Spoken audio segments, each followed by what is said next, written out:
Oh, there she comes. She's coming in the door. That's all right, we'll go ahead and start. Call to order this Siloam Springs Board of Directors meeting for September 3rd, 2024. Roll call.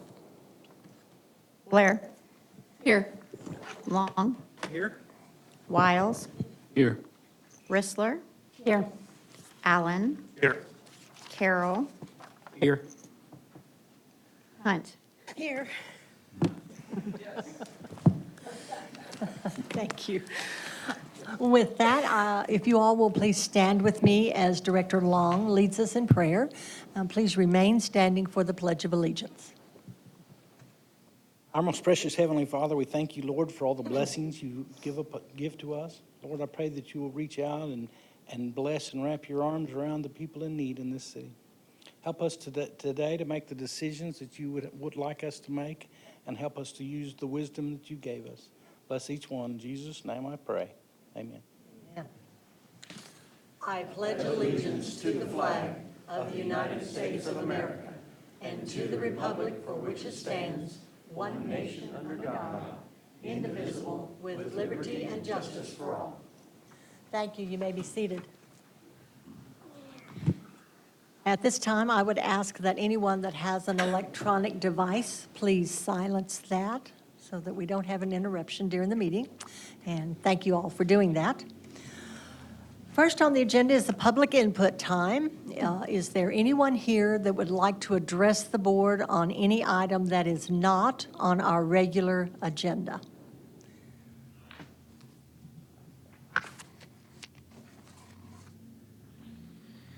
Good evening, Good evening. Mayor and Board of Directors. It's good to see you all. I am here in my Rotary shirt to let you know that this year we are going to have the second annual Mark Simmons Service Above Self Award that the Rotary Club is sponsoring. And that is Tuesday, October 15th. It is fall break for JBU, so we will be at the JBU Simmons Great Hall. And it'll be a luncheon at that time, 11:30 to 1. So we are celebrating now 101 years of being a Rotary Club here in Siloam Springs. Tickets are $50. You can call 479-228-1470, or there'll be some posters around, or you can go to the Facebook page of the Rotary Club, and that will help you get to where you can buy tickets, or just give me a call and we'll take care of that. And also, since I'm representing two groups, do I get 6 minutes? No, I'm just kidding. Sorry, Mary. I thought I'd give it a shot. You could never try. know. The Siloam Springs Museum will be sponsoring a Walls Talk, kind of a different version this year. We will be at the Park House and that corner, and all the historic things that are there, including the Siloam Springs, the American Legion Community Building. Also, you've got the Crown Hotel, the Park House, and several other things that have happened in history in that area. And that was one of the areas where John Hargrove, who did name us Siloam, and he intended that to be kind of the downtown. And so the Crown Hotel is probably one of the oldest brick buildings we have in town, and we'll learn a little bit more about their history. So same thing, you can get on the museum website, and we have all the information there. So thank you. Thank you, Mary. Anyone else? If not, is there anyone here that would like to address the board on an item that is on the consent agenda? Yes, Alan. If you may, Danny was looking at me. I just want him to give a real quick update on the leaks in the city, if we can do that during public input, if that's Sure, okay. absolutely. Danny? Thank you, Danny.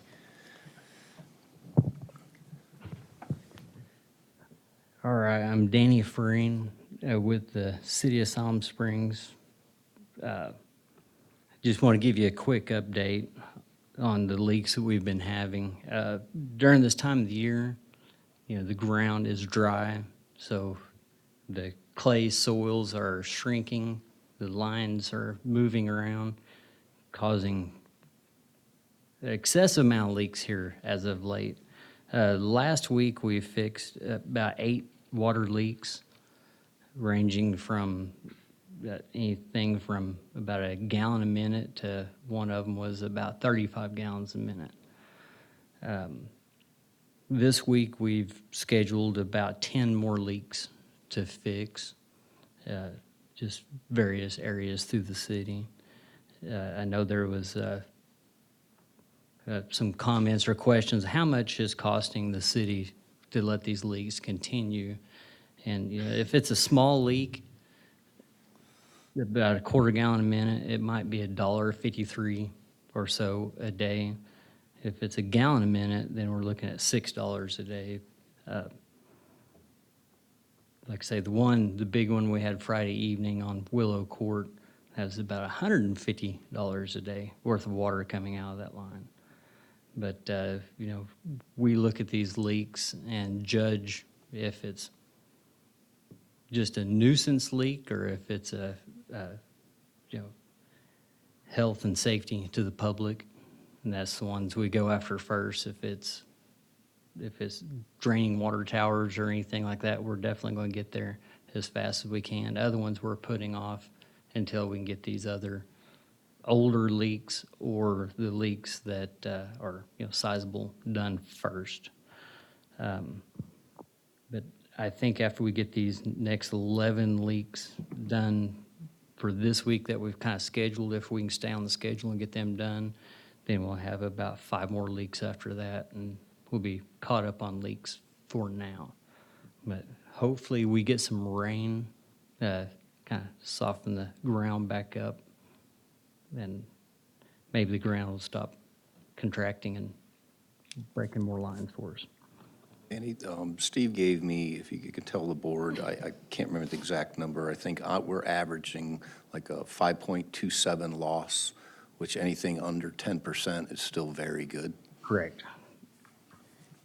Yes, I think the last numbers I seen was that 5.27% of the water we make is going through either leaks or metering losses, or it could be flushing and stuff that's not measured.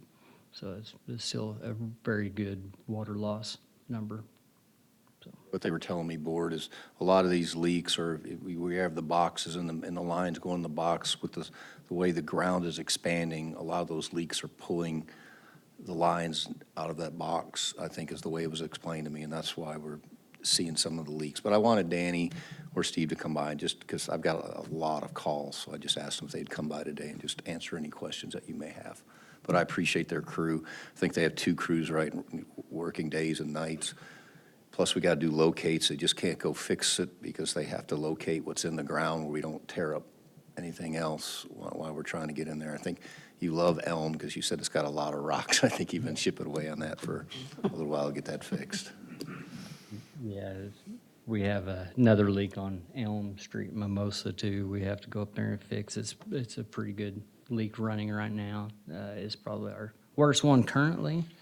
But yes, if we do have any other leaks, there's not white paint painted off around them, then I recommend that everybody call, let us know so we can get out there and take a look at them. And typically the ones with white paint around them is the ones we're aware of, ones we put on our list, and ones we're trying to funnel in to get those taken care of and done. So thank you for all the phone calls. I know I got phone calls and emails, and please let them know we don't mind that because we don't always find leaks or see the leaks. So it really helps if you see a leak or you see water that you call and report it. And it'll help us get out there and get on that problem as quick as possible. Any questions for Danny? Madam Mayor, Oh, sorry. just real quickly. So I'm assuming that sometimes these water leaks, when they're on properties, increase the homeowners' water bills. And are we working with those homeowners to get that settled if it is a leak on the city side? Or, If it's a leak on the city side and not going through the meter, then it does not change the homeowner's bill.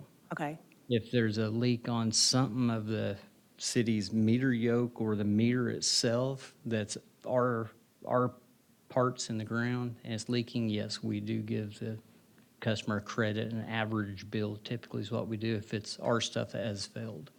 I had one citizen call whose utility bill was just whose water portion of the utility bill was 10 times higher than normal. So I've got her address now. I've talked to Steve a little bit about it. I'll make sure that y'all get out there. But that seemed very unusual. So I just want to make sure that we're working with the public in those cases. And I assumed we were, but Yes, absolutely. We had one last week that it was actually a leak in the meter box going through the meter. It made it look like the customer had a very high water usage, but it was really on the city's Yeah. parts that was leaking, and we did give them an average bill. David? I was just going to say, Danny, that we are fortunate, our city, compared to some other cities, where out of all of our utilities, our water is the cheapest to the customer of water, sewer, electric, sanitation. And so when we do have those, it's not going to be usually an inordinate amount. I'm disappointed to hear Mindy had one that was 10 times. But still, even when there is a leak, it's not going to be, I mean, you gave us examples of how little it could be. But it's because we're fortunate to have a good water source and have inexpensive water. So, but yeah, anytime anybody sees a leak in the street or a leak around their house, yeah. I always say we can't fix something if we don't know about it. So we appreciate you letting us know, Danny, letting the public know. And Mayor, Lisa? I want to say publicly that, not last week, but the week before, you received an email, Alan received an email, where I had 3 things on it. And I let those citizens know the delay in response was not because of staff. It was because my mother-in-law passed away that week, and then the next week I was very sick. And so there was a delay in me getting back with the citizens. And I publicly want to say, sometimes that happens, but I will always let them know that the delay was my fault and not your fault. But they said, thank you for looking into those and fixing those, so. Alan, you might just also talk about what Steve told us about the other cities, that they're having the same issue? Yes, Steve was telling us today in our policy group meeting that this isn't just us due to the drought and the dry conditions. This is happening to cities all around us, and leaks are up everywhere. He's actually talked to some cities that are having a 30% loss, where we're still at the 527. So again, this isn't just our problem, just with the dry conditions, we're having leaks, and these guys are doing an incredible job. And a lot of times, Danny's working short-staffed, and he's finding a way to get it done. So they're doing great. I'm proud of them. Thank you. All right. Thank you all. So I'll just make sure is that there's not anyone here that would like to address an item on the consent agenda. Okay, there is not. So we will move on to the consent agenda. A, regular meeting minutes, August 20th, 2024. Item B, board goals meeting minutes, July 23rd, 2024. Item C, Resolution 36-24, authorize the rate of property tax for 2024 to be collected in 2025. Item D, contract engineering, Skurlock Industries, $79,217. So, directors, is there any item on the consent agenda that you would like to have pulled for separate consideration? If there is not, do I have a motion to approve the consent agenda as presented? So moved. Second. We have a motion and a second. Roll call? Long, Yes. Wiles, Yes. Hunt, yes. Rissler, Yes. Allen, Yes. Carroll, Yes. Blair. Yes. Motion is approved. Next is contracts and approvals. Contract finance engineering design for the inventory warehouse with Cromwell, $165,000. Christina, I believe you're presenting. Mayor, members of the board, before you is a request for a contract approval for an engineering firm to basically put together for us the design of a inventory warehouse and basically give us like a master plan for the entire property, which would include central warehouse for water and wastewater and animal shelter and potentially a fuel station and vehicle wash station, all on the 20 acres that is south on Lincoln Street. Just, I believe it's north of Fire Station 3. Yes. Good, thank you. So, directors, comments or questions for Christina? If there is not, is there anyone in the audience that would like to address this contract? There is not. So, directors, do I have a motion to approve the contract with engineering, for engineering design with Cromwell? So moved. Second. We have a motion and a second to approve. Roll call. Wiles, Yes. Hunt, Yes. Rissler, Yes. Allen, Yes. Carroll, Yes. Blair, Yes. Long. Yes. Motion is approved. Thank you, Christina. Next is contract airport ground lease, DRC Legacy LLC. James? Madam Mayor, Board, James Harris, Community Services Manager. And before you tonight, we have a new ground lease for the airport. And it will be replacing a ground lease that was approved last year at the airport. It will be on the southwest side of the airport. This ground lease is for a 115 by 100 building, which the previous ground lease that was approved was at a 70 by 70, so it will be increasing over double the size of what was already there. That increase will benefit the city by allowing us to have more money with the ground lease, but also they are bringing in a larger jet, so we will increase our fuel there. The lease is at 14 cents per square feet for the 11,500 square feet. It's for a 25-year lease with a 10-year renewal option. That's part of the lease. They have to keep everything. If they want to sublease it, they have to ask us. All of the contract is staying the same as previous contracts, and staff recommends approval of this lease. And we're ready for any questions. Thank you, James. Directors, questions? Madam Mayor, Yes, Lisa. does the subleases have to come through the Board of Directors for approval? I don't believe so. I think it's just mainly so that if there is an issue at the airport, I would be aware, or the airport would be aware of it and know who's out there. So we just have to ask for permission, or we just have to sort of know, because they are still sort of owning the building at that time. But it just allows us, so if there's a conflict, we're aware of who's all in the building and we can help resolve those. Anyone else? If not, is there anyone in the audience that would like to address the contract for DRC Legacy? There is not. Directors, do I have a motion to approve the contract with DRC Legacy LLC? So moved. Second. We have a motion and a second. Roll call. Hunt, Yes. Rissler, Yes. Allen, Yes. Carroll, Yes. Blair, Yes. Long, Yes. Wiles. Yes. Motion is approved. Thank you, James. Next is ordinance 24-27, third reading, amending section 102-21 of the City Municipal Code, rezoning from R3 to PD 23006 Lawless Road. Chris? Thank you, Mayor. I have a slide for this. No, it should just be on the main slide. Okay. My apologies. Yeah, that was it. The project planner for this was Ben Rhodes, Senior Planner. This is the third reading. It's at 23,006 Lawless Road. Just as a reminder, the project was to rezone Phase 3 of the Lawless Ranch addition, consisting of 16.4 acres rezoned from R3 and creating an 88 single-family attached lots. Under the current zoning, duplex development is permitted by right.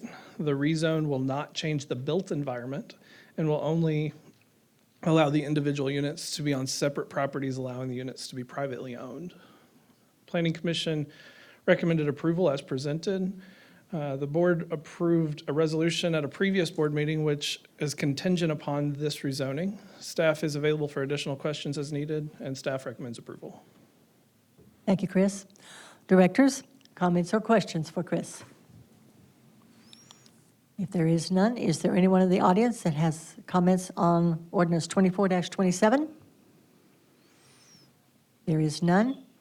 Directors, do I have a motion to place ordinance 24-27 on its third reading, suspending the rules, reading by title only? So moved. Do I have a second? Second? We have a motion and a second.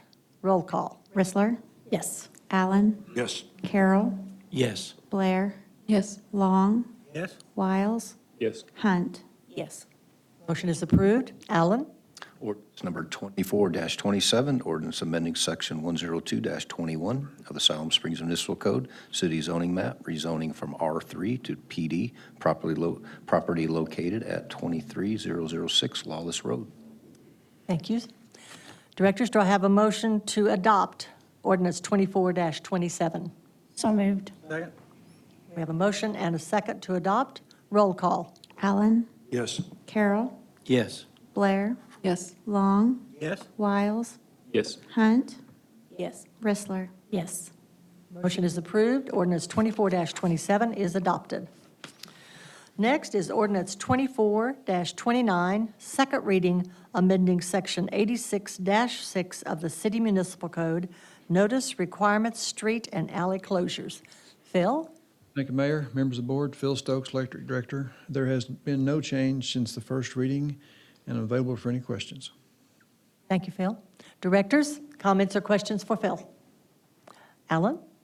If the board would, with their approval to combine the second and third reading, we're trying to get this out as quickly as possible, just on the road closures and just trying to make it easier on our citizens. Thank you, sir. Is there anyone in the audience that would like to make comments or questions on ordinance 24-29? If not, then, directors, I'll ask, do I have a motion to place ordinance 24-29 on its second and third reading? Suspending Mayor. the rules? Yes, sir. I just wanted to explain in terms of the second and third reading, Yes. that this is only a bookkeeping matter. Essentially, our situation is we have to publish in the newspaper, and we're now allowing it to be on social media and the city website, correct? That's what I understand for simply updating for the world of high tech. That is correct, sounds like, yes. And therefore, putting two readings on one is not a big deal for me. So, thank you. So I'll Thank you, make the David. motion. Okay, thank you, Second. Phil. And we have a second. So we have a motion and a second to place ordinance 24-29 on its second and third reading, suspending the rules, reading by title only. Roll call. Carroll, Yes. Blair, Yes. Long, Yes. Wiles, Yes. Hunt, Yes. Rissler, Yes. Allen. Yes. Motion is approved. Alan? Ordinance number 24-29, ordinance amending section 86-6, cutting, alteration, and repair to streets and alleys of the municipal code with respect to notice requirements. Madam Mayor, I make a Yes. motion, we adopt ordinance 24-29. Second. We have a motion and a second to adopt. Roll call. Blair, Yes. Long, Yes. Wiles, Yes. Hunt, Yes. Rissler, Yes. Allen, Yes. Carroll. Yes. Motion is approved. Ordinance 24-29 is adopted. Next, resolutions. Resolution 32-24, Planning Commission Subcommittee, Planned Development Review. Chris? Thank you, Mayor. If you could bear with me for just one moment. I do have a presentation. If I could go to the other screen for a local presentation. So one of the things I just wanted to bring up was, the last time we talked about this item, I think I could have done a better job explaining that the Planning Commission actually, through Section 78-35 in committees, has the authority to establish subcommittees. It states that the Planning Commission may establish such committees as it deems advisable and assign to each committee specific duties or functions, etc. So one of the things I wanted to make sure that I was a little bit more clear on today of what we were actually asking for was the resolution establishes guidelines and criteria by the board. So this is more of an input. So this is a resolution to establish a subcommittee of the Planning Commission, yes. But the purpose of bringing this resolution to the board was not to create that committee because the Planning Commission itself could create the committee. It was instead to establish the criteria set by the Board of Directors. So the resolution would establish those guidelines and criteria for the subcommittee, and I will kind of go through those again today. This is what we originally saw on the originally saw at the first agenda session that we saw this item, and I just kind of wanted to revisit those and discuss those again. So the purpose of this was to authorize the PDRC to preview applications submitted by applicants to verify that they meet the intent of the PD zoning district prior to the Planning Commission meeting. This provides review criteria set by the Board of Directors for additional review applications to the planned development, the PD zoning district. The resolution clearly defines what qualifies and what disqualifies an application and what actions the PDRC can and cannot take upon that application. The committee is not reviewing the rezone request itself. Instead, they are reviewing the application to submit the rezone request. This somewhat came from some of the recent board comments or semi-recent board comments that the board members and planning commissioners have additional eyes on projects while providing dedicated time for a subcommittee to better facilitate communication with the applicants for their proposal. So the intent of this is to slow the process down and have the planning commissioners that are on this subcommittee sit down with the applicant, identify some of the ways that these PD applications, first identify that they meet the criteria, and then if they do not meet the criteria, instead of going straight to a denial, it allows them to identify ways to improve.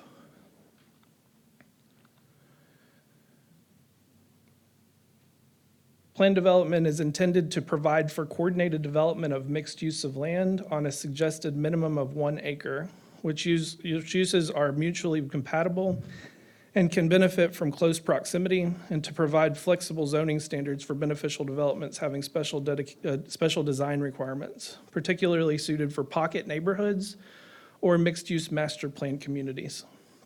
And clarification of the requirements by the Board of Directors' intent within the code would assist in making certain recommendations. Additional eyes on the applications to request a rezone to a planned development is ideal to ensure that the intent of the district is being met, rather than as a method to bypass traditional zoning requirements.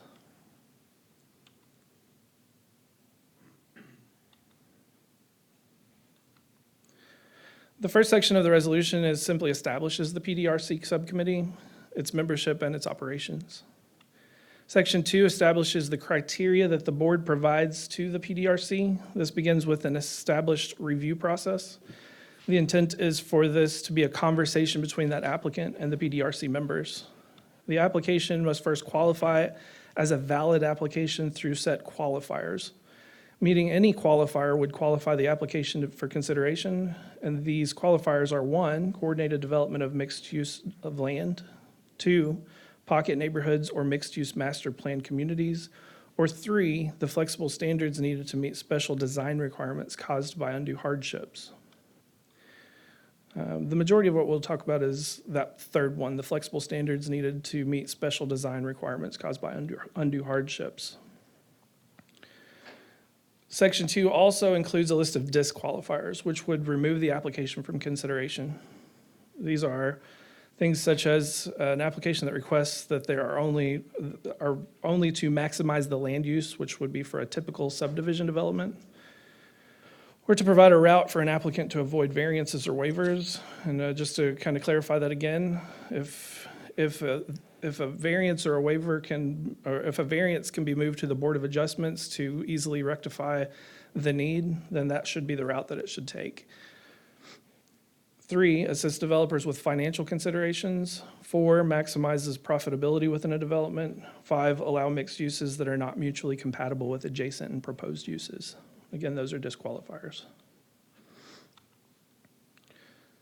Section 2 also includes PDRC considerations. The PDRC would be authorized to consider the following. And this kind of goes back to the Planning Commission can make a subcommittee. However, this kind of gives additional guidance and provides that authority from the Board of Directors of what those considerations could be. First of all, if the subdivision consists completely of residential single-family use, is there a unique hardship for each lot that would otherwise not comply with the most applicable zoning standard? 2, is the project a unique proposal for a pocket neighborhood, a cluster neighborhood, or a mixed-use master planned community? 3, are there beneficial elements to the planned development, such as parkland that is usable, not including things, for example, such as drainage areas, special flood hazard areas, or other areas that would not directly benefit the quality of life of the residents that offset the flex zoning standards? And 4, if the project is a mixed use, is the project mutually compatible with the adjacent and proposed uses? But it's also important to understand that this is still a land use consideration. The resolution also limits considerations to ensure that this is not the time for the PDRC members to discuss those more complex design considerations, for example, drainage and other criteria, which is a part of a construction submittal. At this point in time, they would not have received, for example, a copy of a drainage report that has been designed, so there should be no consideration of the drainage design because it has not been done at that time.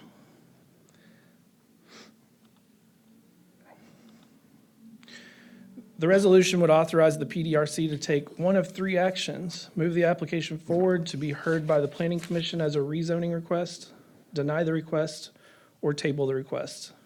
If an item is tabled at PDRC, the members must provide changes that would be required. The members can only table one time, and the city administrator can override the table at the request of the city attorney and move the item forward to the Planning Commission to consider the rezoning. Okay, and I'll stand for any additional questions. Madam Mayor. Thank you, Chris. Yes, Reed. Chris, you said one statement early in your comments that I would like for you to clarify. You said we're trying to slow the process down, which when you're a developer, that kind of is a scary term. But the way I'm understanding this, it will slow things down in the beginning, so there's less waste, more personal interaction, but over the length of time, it may not slow the process down, it may actually improve it. But can you expound on that a little bit, please? I can. What I mean by slow the process down, I mean slow the individual conversation down. The overall process will still remain in the same time frame. So if the approval date was, for example, if something was being approved today, the overall time frame will not be adjusted. What this does is it adds the additional meeting on the front end to ensure that project can't make it further into the process and then get denied.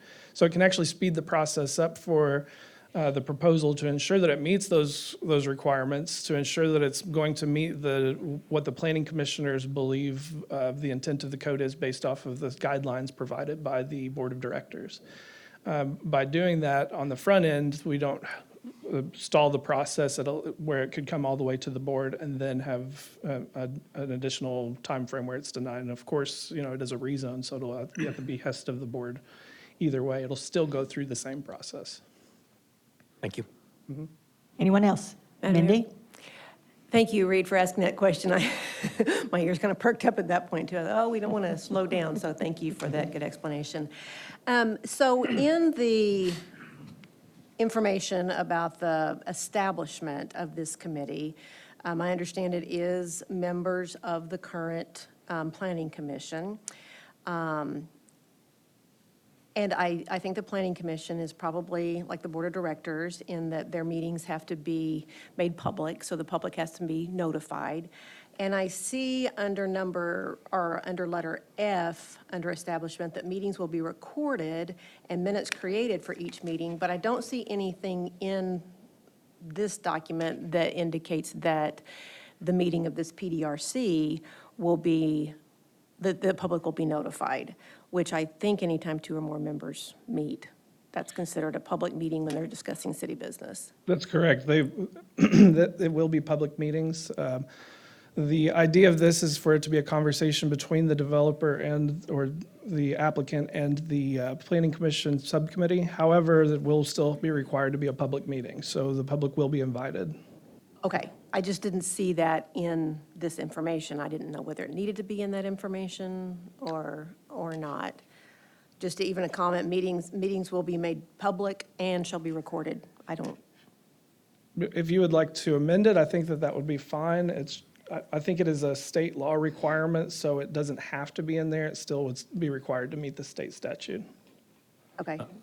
Yes, Madam Mayor, Yes. as a planning committee meeting, whether it's a meeting of the whole or a subcommittee of 2 or more members, the normal public requirements for any public meeting in terms of notice will apply. Okay, so that's implied in this, it doesn't necessarily need to be added. Okay, I just wanted to make sure that we got that on record, too. Thank you. Alan, Mayor? did you, I'm sorry, go ahead, Mark. I met with staff last week and voiced several concerns, and they answered most of my questions, but one of the issues that I have is that I feel like that there is an issue or a problem with PD. I believe that it is a ordinance that has problems, and this is the first step, I guess, that we're taking to repair those problems. But since my meeting with staff, I have visited with several people associated with the building and construction part of our city. And the one thing I heard from every single one of them was it's never good to add another layer into government requirements. And that's, in effect, what we're doing. We're not improving the plan development that several people on this board have voiced concerns with and having issues with, including myself. We're not fixing anything. We're adding another layer of government and red tape to the actual people doing the work. So they come to us, and we don't hand them a packet that says, oh, you're building R4, here's the rules. We have this, in my opinion, very vague, long, detailed ordinance that doesn't lay out the rules. It's kind of, well, if we like you enough, we'll bend the rules. And I feel like that is not good. I don't feel like that the people in the public that are having to live with this are doing what we want them to do. I think they're doing what they can get away with or what will fit the puzzle piece that will fit into this ordinance. And I really, for one, do not feel like that adding, again, you just said that the planning and zoning can do it if they want to, but I don't believe adding another layer of restrictions for developers is the path that we should be taking. I think we should be putting on hold PD until we correct it. And it sounds like the corrections will be months and months in coming. Opinion. Thank you. Thank you, Mark. Anyone else?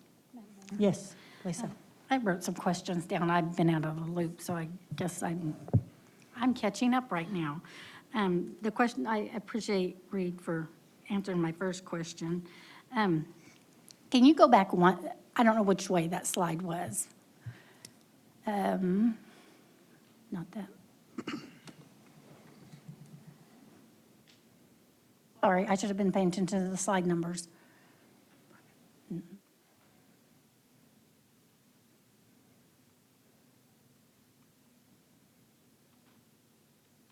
Right there, I think it is, maybe.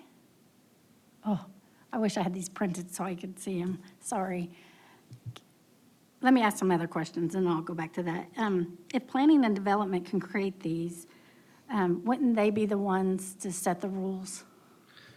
If they can create it without the board of directors, wouldn't they be the ones? That is a great question. So, whenever we're creating guidelines or guidelines that would be guidelines from the ordinance that would go to the Planning Commission, one of the things that it talks about in the resolution is a unique hardship. So one of the things that we wanted to look at was to have the board define that unique hardship. What causes those things to make it a flexible standard? So if you look at number 3 on this slide, it would say that there's flexible standards needed to meet special design requirements caused by undue hardships. That actually exists in our variance ordinance and refers to things such as topography, flood hazard areas, or other site-specific hardships, I believe. And that's the guidance that, some of the guidance that we're looking at from the board. You know, we've tried to listen to the board feedback as, could we have done this through certain policy changes? Could we have done it? It's possible that we could have done it because it already exists in ordinance. But we wanted this to come to the board to ensure that the board is giving their guidance and the board is giving their feedback on the process, and to ensure that we're all inclusive in the process instead of just going forward with staff level policy on this one, or instead of moving forward through just the Planning Commission. The Planning Commission itself can create the subcommittee, but I think that through the PDRC considerations, whenever you're talking about an application, the application is received and then immediately submitted to the Planning Commission. So I would feel that the board would need to authorize an additional part of that through this resolution, authorize the additional portion of this subcommittee holding that application at that level. If there are changes that would need to be made for it to be a qualifying application that would allow it to be held at the subcommittee level, that would be questionable whether or not a typical planning subcommittee could achieve that action. So if it's turned down, then the Planning Commission can't create the subcommittee. they could create the subcommittee, it would just look different. It would probably just be the review without the ability to take the certain considerations. They would have to review, they wouldn't be able to table it, they may not be able to table it at the subcommittee. They may not be able to compare it to the board's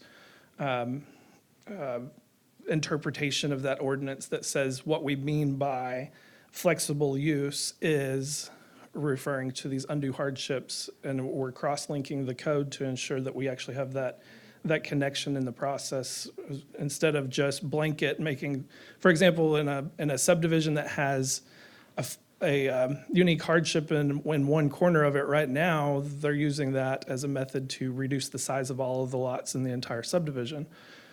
Well, the intent seemingly is that the board was more of considering, hey, if there's a unique hardship, then it should only affect those lots that would be associated with that hardship, not across this entire 40 acres or 80 acres.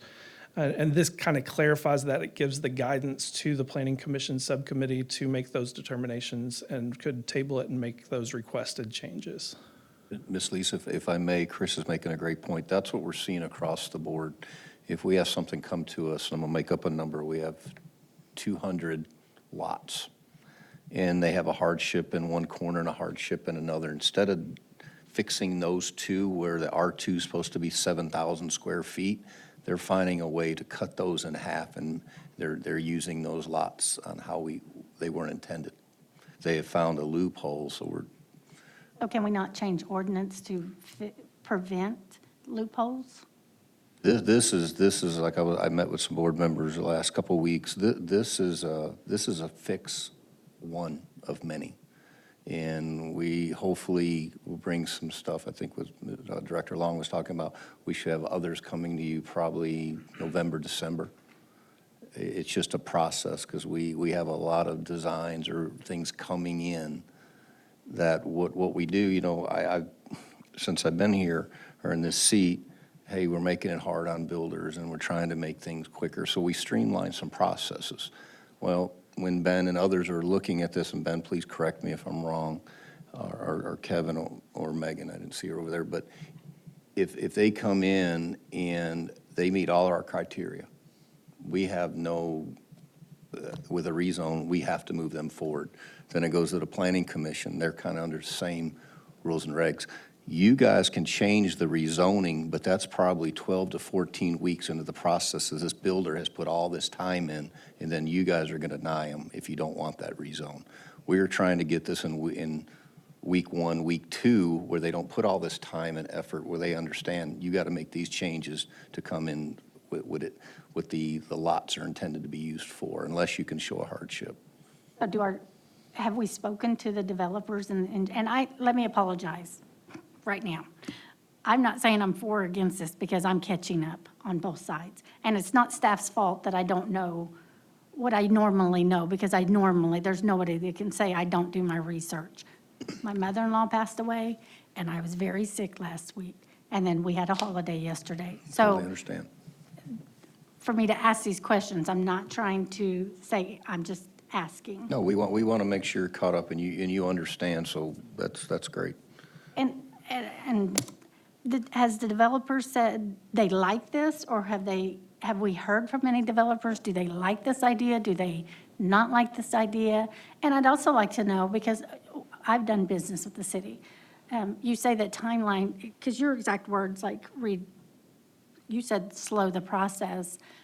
Does that calendar move? Is that calendar going to move? Because I think that's the most, and we've all heard it, the most frustrating part for everybody is when that calendar moves and you have a target date and you work hard to get to that target date and then it moves again. And I think I can clarify that. What I mean by it'll slow the process down during a meeting. So instead of just through the planning commission meeting, here's the item, here's an explanation from staff, it's on the screen.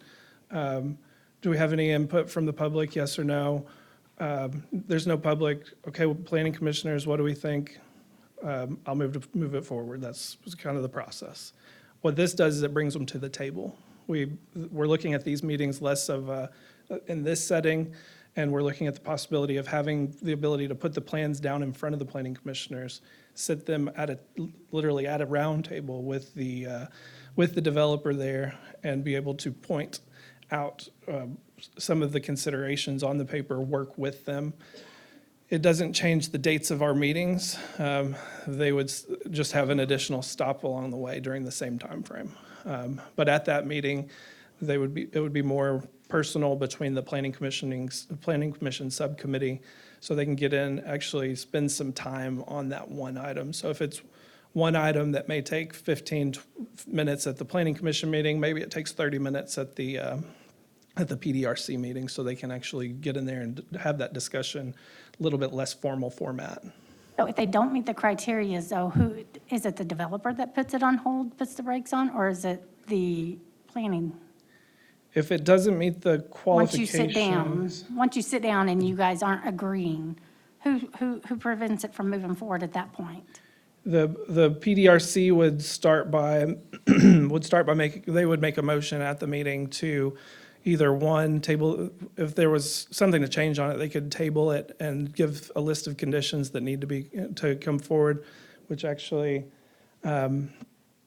would be able to meet that criteria. So if they are identifying that it's not meeting the criteria, but it could, then instead of just going forward to the full planning commission and meeting and denying it, then they would instead say, let's table this, let's fix these issues and bring it back. They would bring back an additional revision, and then they could move forward. I did get a question from somebody, and I'm asking for somebody else, and I think I'll understand the answer. So how does this affect, like, let's look at Resolution 4024, Significant Development Permit, 3500 block of East Kenwood Street.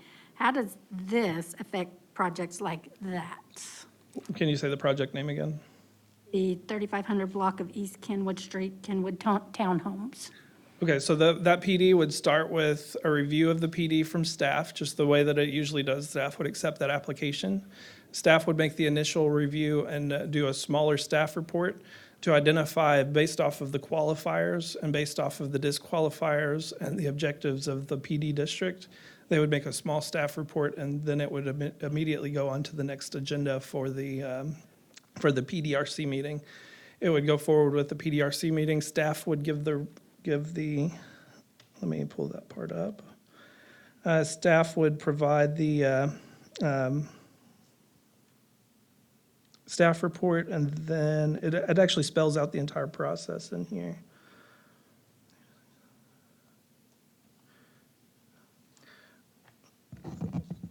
So staff shall conduct, if you look at section 2, criteria 1A, it would state that staff shall conduct an initial review of any submitted applications and provide a staff report with a recommendation to the PDRC to either 1, forward the application to the Planning Commission with a recommendation of approval, 2, forward the application to the Planning Commission with a recommendation to consider, or 3, deny the application.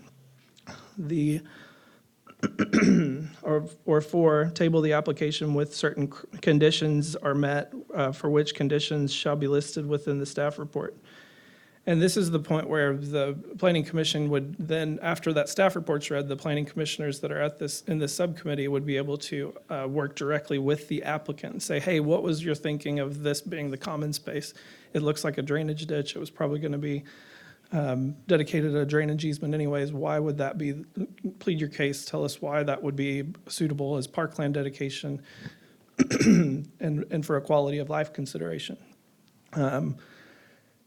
After the Planning Commission worked with the applicant, they could either work together and come up with some requirements, or if they're not willing, then they could potentially take the actions that are prescribed to them in the resolution, which is either to table it with those considerations, or they could potentially deny the application itself.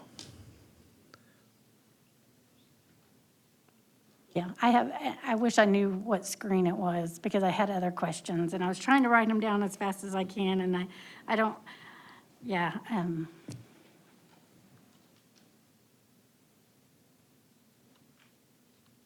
Is at this time?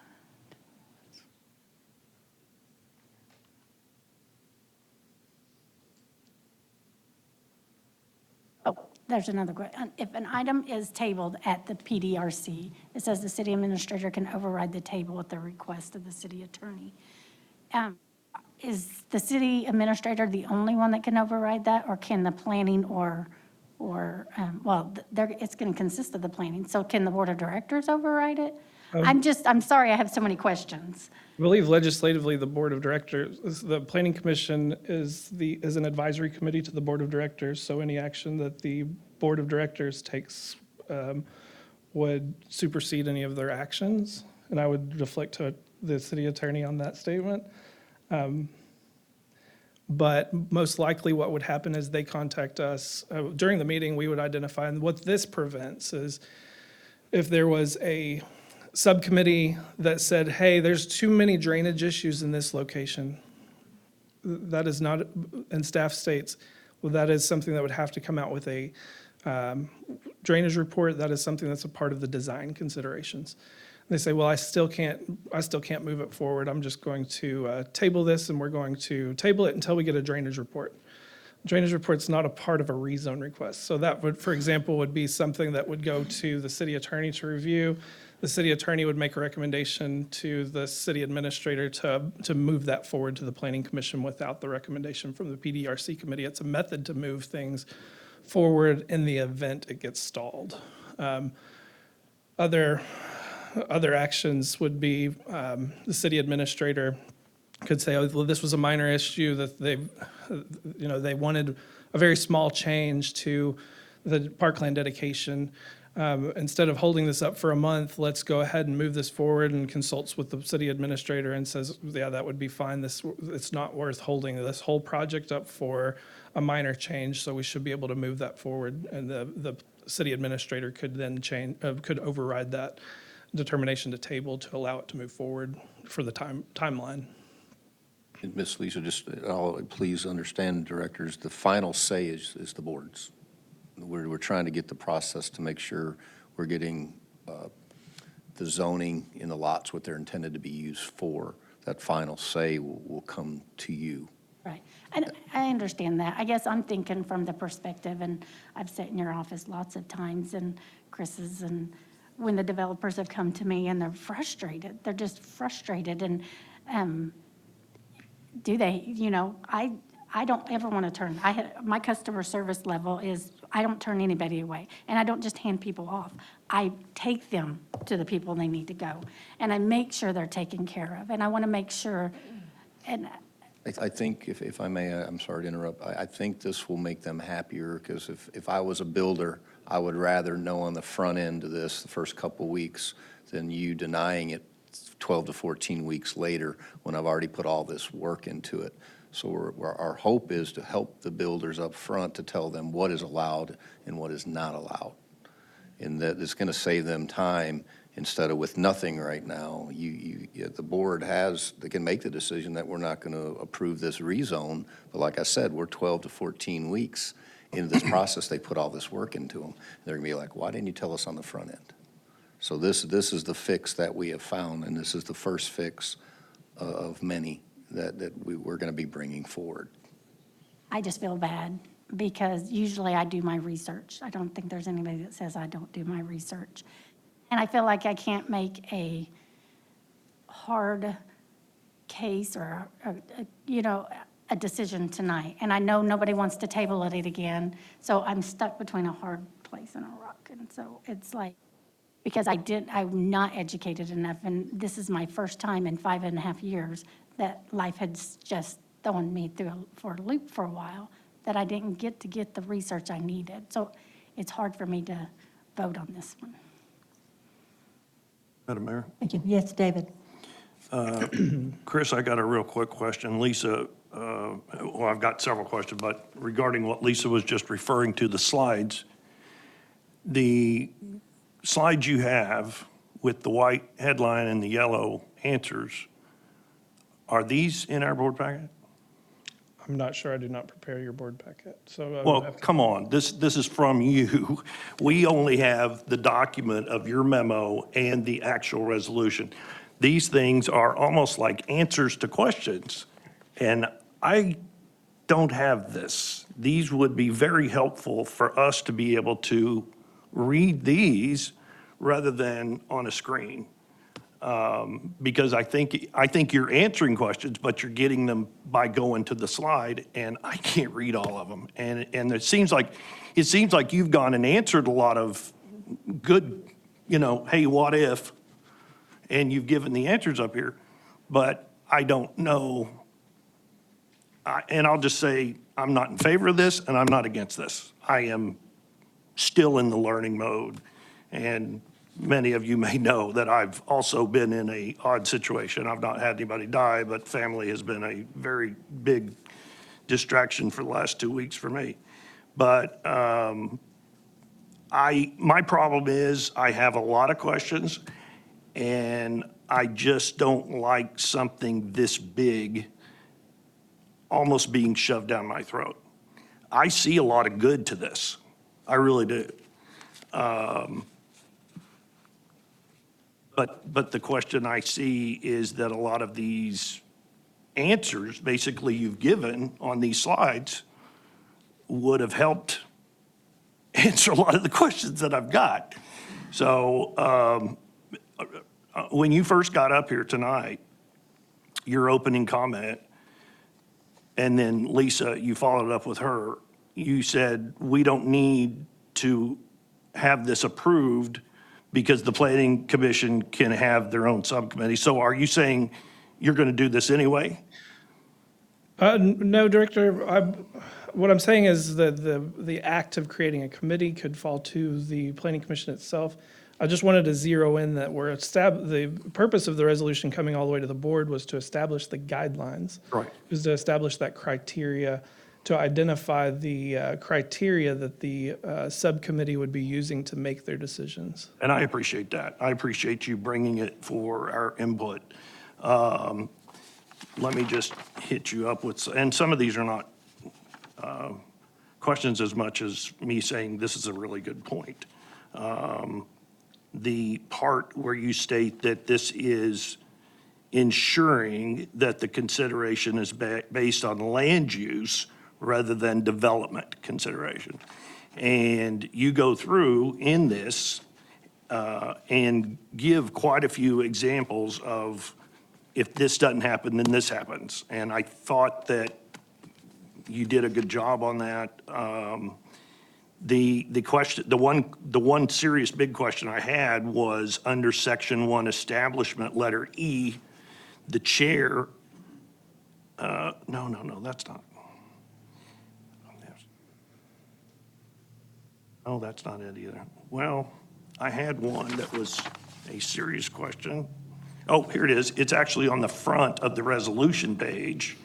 Whereas 1, 2, 3, 4, 5 paragraphs down, the city administrator may remove from office all officials and employees, including without limitation members of any board, authority, or commission who, under existing or future laws, whether applicable to cities under the mayor council, manager, or commission form of government. What's the commission form of government? I believe it's a defunct form of government in Arkansas, and I would point out that is copied and pasted from the state statute. That is direct reference to the Arkansas Code annotated subsection 1448-117 4BI, and that's where that language comes from specifically. And the intent of that was to, and that whereas statement was to, in that first portion, I believe, the section 1, it talks about the appointment power to commissions. And that's where the city administrator would determine the planning commissioners that would be on this subcommittee, and then could move forward with the appointment at the board's behest. But I believe that could also be achieved separately through the city code, section 7835 committees. It states in that the commission chairperson shall designate members of each committee and shall name the chairperson of each committee. So there's two different possibilities of designating those individuals. For this subcommittee by resolution, we wanted to ensure that the board had a little bit of additional authority in that determination. So we added that language in there to have the city administrator make those appointments, and then it would get ratified by the board of directors to ensure that you all had a little bit of a say in this type of a subcommittee. And that is normal, but I will state that it is really easy to pass a resolution. It is nigh impossible to remove a resolution from the city books. And once this is ingrained, this will be the letter of the law, basically, for the next several decades until somebody says, maybe you ought to do something different. So this is not just the current administrator, it's future city administrators. And on that one, I'm a little lost as to why we would include it, because it refers to mayor, council, city manager, or commission form of government, and we're none of those. We are city administrator form of government. And it's saying the city administrator can remove, but it does not actually say with the approval of the city board of directors, or it just says that this is applicable to these different forms of government. So that I thought was a little concerning for me. I thought that you had some very good points in that just on what this subcommittee is supposed to accomplish. And so I think you've pursued something that's valid and needs to be addressed. The disqualifiers that you point blank, I mean, they're very clear. Plan development is not intended to maximize land use for subdivision development. It's not intended to provide a route for an applicant to avoid variances. It's not intended to assist developers with financial consideration. And it is not intended to maximize profitability for a development. Many times, that is what I still say P&Z, Planning and Zoning, Planning Commission, and the Planning Department has to butt heads with on developers, is that is what the developer's in business for. And and I'm not saying recently, but I'm saying in years past, many times in years past, have done whatever we could to, especially out-of-town, big-time developers. And I'm not saying recently, this is not something that I'm talking about in the last 4 or 5 years, but it has been a situation where we have not necessarily followed the master plan or the comprehensive plan. I mean, we spent a lot of money on comprehensive plans. We just passed one for 2040. And sometimes the developments don't necessarily abide by our own comprehensive plan. And I think you're out to make some changes to better for the city since you got here, Chris, and I appreciate that. I think you're digging down deep and you're trying to fix some of the problems that have been a problem for a long time. I'm just not positive that this is something that is ready for prime time, I guess you could say. It may be within the next month or the next meeting, but there are just a lot of things that I'm still concerned about, is what I should say. If you believe that it needs to be done and that the board doesn't need to approve it and you could do it anyway, then I understand that as well. I think there's a lot of good meat in this, is what I'm trying to say. There's a few things that I still am confused and lost on. Madam Mayor? Yes, Oh, Jay. Excuse me. I didn't mean to interrupt. I thought David was finished. David, do you have Well, another? no, I actually was not. I also was just going to say that in tradition, I am never in favor of adding another level of government. I believe that this has validity, and I believe that it is trying to accomplish a fix to a problem. And I appreciate that a great deal. But I still think that I know we're trying to slow the process down. I know we're trying to fix problems. But I mean, I brought up in 2018, we should have a short moratorium to fix these problems. Let's take a step back instead of just rubber stamping every developer that comes to town and says, well, I'm going to build this here and here and here. Okay, go ahead. Doesn't matter what size home it is. Doesn't matter if it's next to estate lots or medium size. Go ahead. But all I did was hear, how dare you bring that word up? We are a growing community. Progress is all we're about. You know, the old adage of if you're not growing, you're dying is just a theme song that somebody came up with to shame people that say, wait a minute, let's try to manage our growth, which I do recall when Ron Homeyer was city engineer and brought the very first master plan to this city. That was the goal. We knew the city was growing north and east. That's why we put the fire station where it was. And it was all about 2 words, manage growth. And we've spent a lot of money on comprehensive plans. I just want to make sure we abide by them. It's hard to see situations where things go to the planning and the planning thinks that everything's cool, but then you hit a board of directors that's like, wait, what? And I understand the frustration there, I really do. And I think you're trying to help with that, and I get it. So I'm not saying you're doing wrong or anything, so I think you're doing right. But I'm just not for sure yet on voting for it. Now, maybe you can convince me right here. Thank you, David. Jay? Thank you, Madam Mayor, and again, I apologize for interrupting before Board Member Allen was finished. Jay Williams, City Attorney. I did have the privilege of working with staff in assisting with some of the legal issues and putting this resolution together, and would agree with Board Member Allen that there are some legal recitals on the first page that don't seem always completely applicable.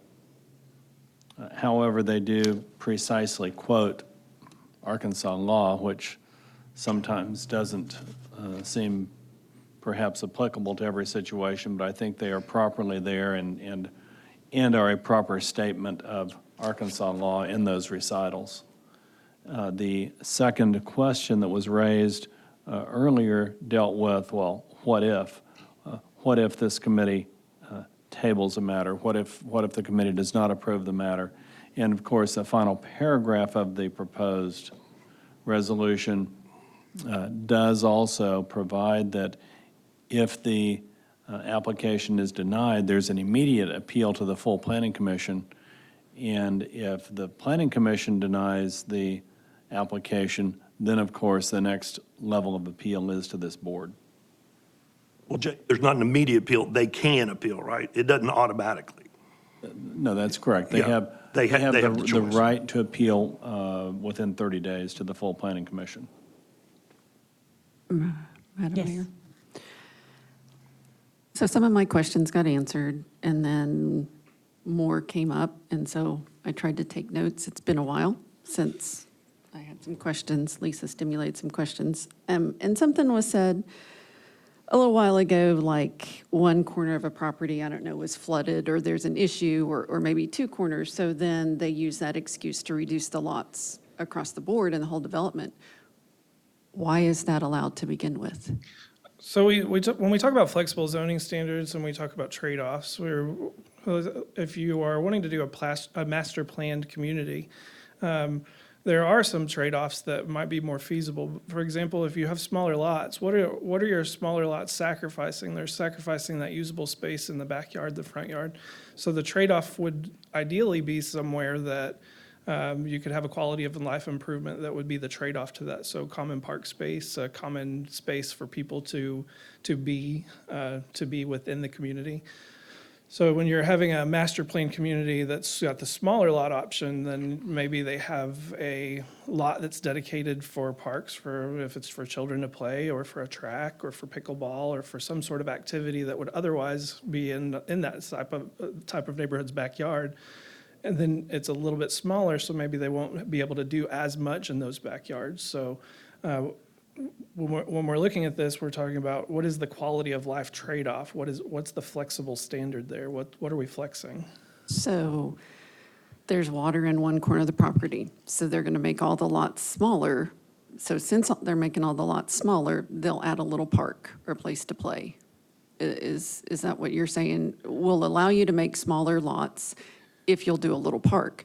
So since we're trying to stop the smaller lots, why don't we just say, no, you can't change the lot size? I mean, and I guess I don't see, since we're allowing this, I don't understand how this is going to stop it. I mean, we're allowing it already. When couldn't we just say no? Couldn't we just say, no, you can't make smaller lots even if you do a park? And how is this going to stop that? Sure. I'm And I think that what this is doing is it's saying if you have like in the case that you're talking about, if you have a subdivision, let's say it has 50 lots, and in one corner of that, it has some special flood hazard area or a drainage issue, and the developer wants to make slightly smaller lots so it's not impacted by the special flood hazard area, be it for flood insurance purposes or whatnot. Then those individual lots could potentially meet this hardship standard without having it severely affecting the rest of the lots. Of course, this is PD is its own, excuse me, PD is always, it's a zoning consideration. The board itself always has the ability to, go ahead. that goes to one of the other things. The board has the final say. That's correct. 99.9% of the time, the board goes off of staff's recommendation. So when it was said earlier, these developers go through weeks and weeks and weeks, and then they get denied by the board. They don't get denied by the board. So that seems like a moot point, because rarely to never do we deny any zoning requests. For industrial to plan development, or 2 or 3 or whatever to plan development. So that doesn't really seem like an argument. we, 9 times out of 10, we go off of what staff recommends. So again, I'm struggling to see how this will change anything that's going on. Does that make sense? It I mean, does. I'm trying to understand, looking at, because I'm a year and a half on the board, so I look at what I've seen come through in the last year and a half. And I'm going to show my ignorance. In a year and a half, the majority of what I've seen is PD. I didn't even realize we had neighborhoods that were R1, R2, or R3, because it doesn't come through. It all gets changed. And that's my ignorance, because that's all we see. So, but going back, I mean, how does this change anything, what's going on? Because, like I said, we're going to do what staff recommends 9 times out of 10. Sometimes we don't. Sure. So when we're talking about PD, PD is kind of an outlier whenever you're talking about zoning districts, because PD could essentially, based off of what the submittal is, it can fit into any of your comprehensive areas. So a PD could just be all commercial. A PD could be residential, single family. It could be mixed use. It could be just open your imagination and figure out what you want in life. If it doesn't fit in a zoning district, you can figure out how to get it into a PD. However, there are some considerations whenever in our code for PD. It's the minimum standards in PD. So what we do as staff is we look at the application, determine if it meets the minimum requirements of the code for submittal, and I will let our senior planner talk about a little bit about how we go through the process for a typical PD review. Oh, okay. Ben Rhodes, Senior Planner. Yeah, so, we would receive an application, and we would generally meet with the developer before they even turn in the application and talk to them about what they want to do. And what we're looking at is the compatibility and with surrounding land uses, but also trade-offs. So perfect example would be the Lawless development phase. I believe that was the one that we just looked at a couple months, or I don't quite remember exactly when that was, but the Lawless, the PD that you just looked at, yes, I'm getting two projects mixed up in my head, but in any case, with that, there was a park that was included with that. So we wanted to make sure that we're getting a balance and we're not looking at just only increasing density for the sake of density, that there's other aspects, quality of life aspects that are being included. So that's what we're doing now, so. Yeah. And I understand that. I just, for the reasons I said, I'm having a hard time seeing, since we 9 times out of 10 go with staff's recommendation, right now, we're allowing this lot sizes to be reduced because in one corner, there's a water thing or whatever.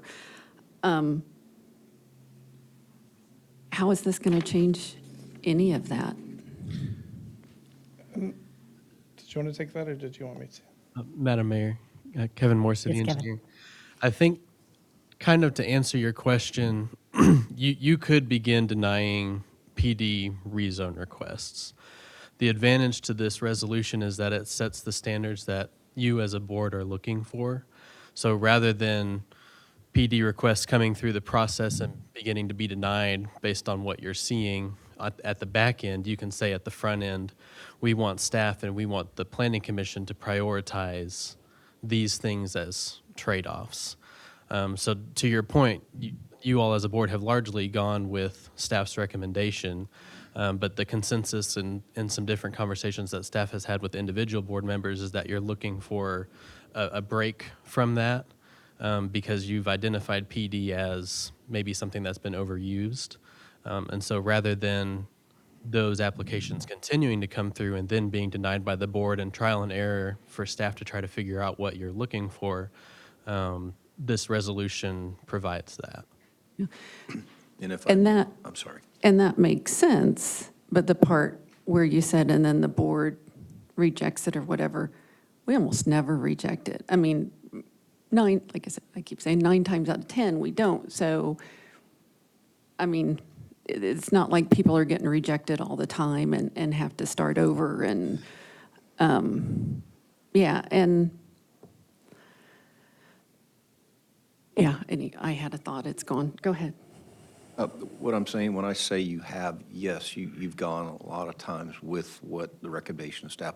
What I'm saying is, if we get to this point, you would have the right to deny these rezoning.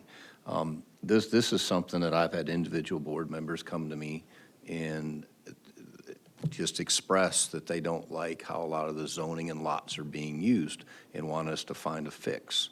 This is a process that staff and I have been over 3 months. It's taken us 3 months to get to this point. There's a lot of developments coming in the next couple months.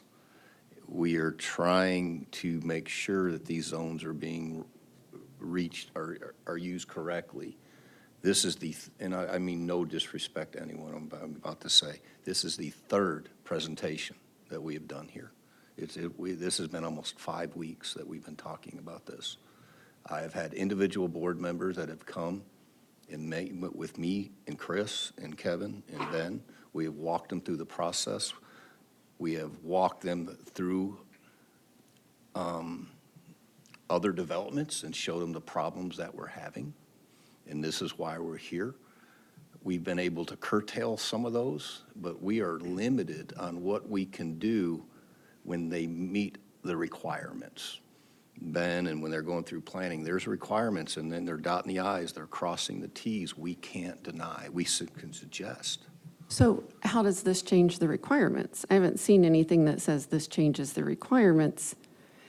You're asking a great question, and that's where the Planning Commission, I don't think they're set up that they can go in and they can ask precise questions because they're meeting the criteria, so they're kind of almost obligated to pass that along. Is that right, Kevin? We're getting a group that'll probably be made up of Planning Commission to be able to allow them to ask the questions that we are setting guidelines that they can go in there and ask and make sure they're doing this. But if these places, these developers are changing the lot size, that's not meeting the requirements, but it's being allowed to be done. And if staff says to me, we recommend it, then I'm like, okay, well, I trust y'all to know what you're doing. So still not understanding where, Correct. I mean, they meet that's not meeting the requirements. If I'm going to make up numbers, lot sizes have to be 7,000 square feet. They want them to be 6,000. That's not meeting our requirements, but they're still getting recommended and moved along. Because they're meeting the requirement. With the way they're meeting the requirement is that they're, for example, if the requirement is you have flex zoning standards through the dedication of parkland, and you say, okay, this is the dedication of parkland. For example, that parkland dedication may all be one single drainage ditch that goes through the entire project. That parkland may be inaccessible or unusable by the people, so there's no quality of life connection to those. To establish the criteria would say that we're not going to accept that in this portion of it. We're not going to accept this as that quality of life flexible improvement any longer. It would say we need to have that quality of life flexible standard if it's a parkland that's being used to mitigate the people having smaller backyards, then what is that flexible standard? What are we flexing here? So that conversation would be best had by, for example, through this resolution, it would state that it would be best had by sitting down with the applicant and having that conversation with this subcommittee group. If you can visualize, it's a loophole. It's a loophole they found that we're kind of close it up. And we know this is not the end-all be-all fix.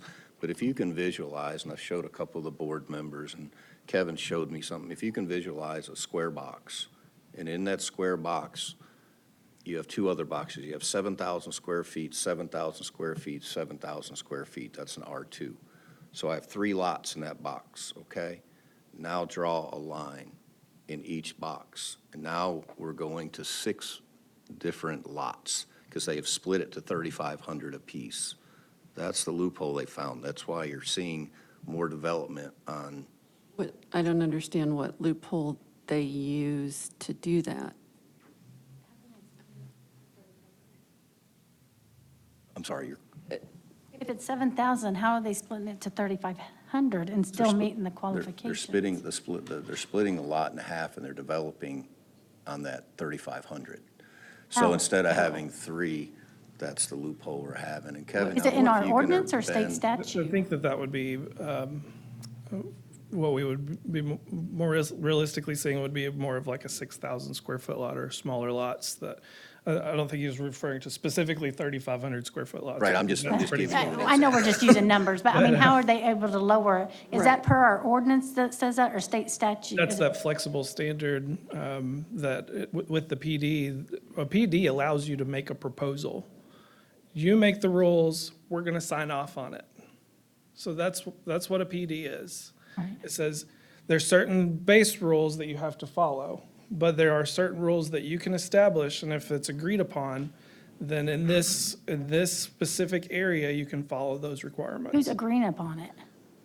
It would be That in it the moves ordinance the ordinance that would accept the PD. So it would have to go through, all the way through the board. So a PD allows specific standards that would deviate from other typical zoning. There are some other standards that it identifies. We're actually unique here, and we have some other minimum standards in our PD district.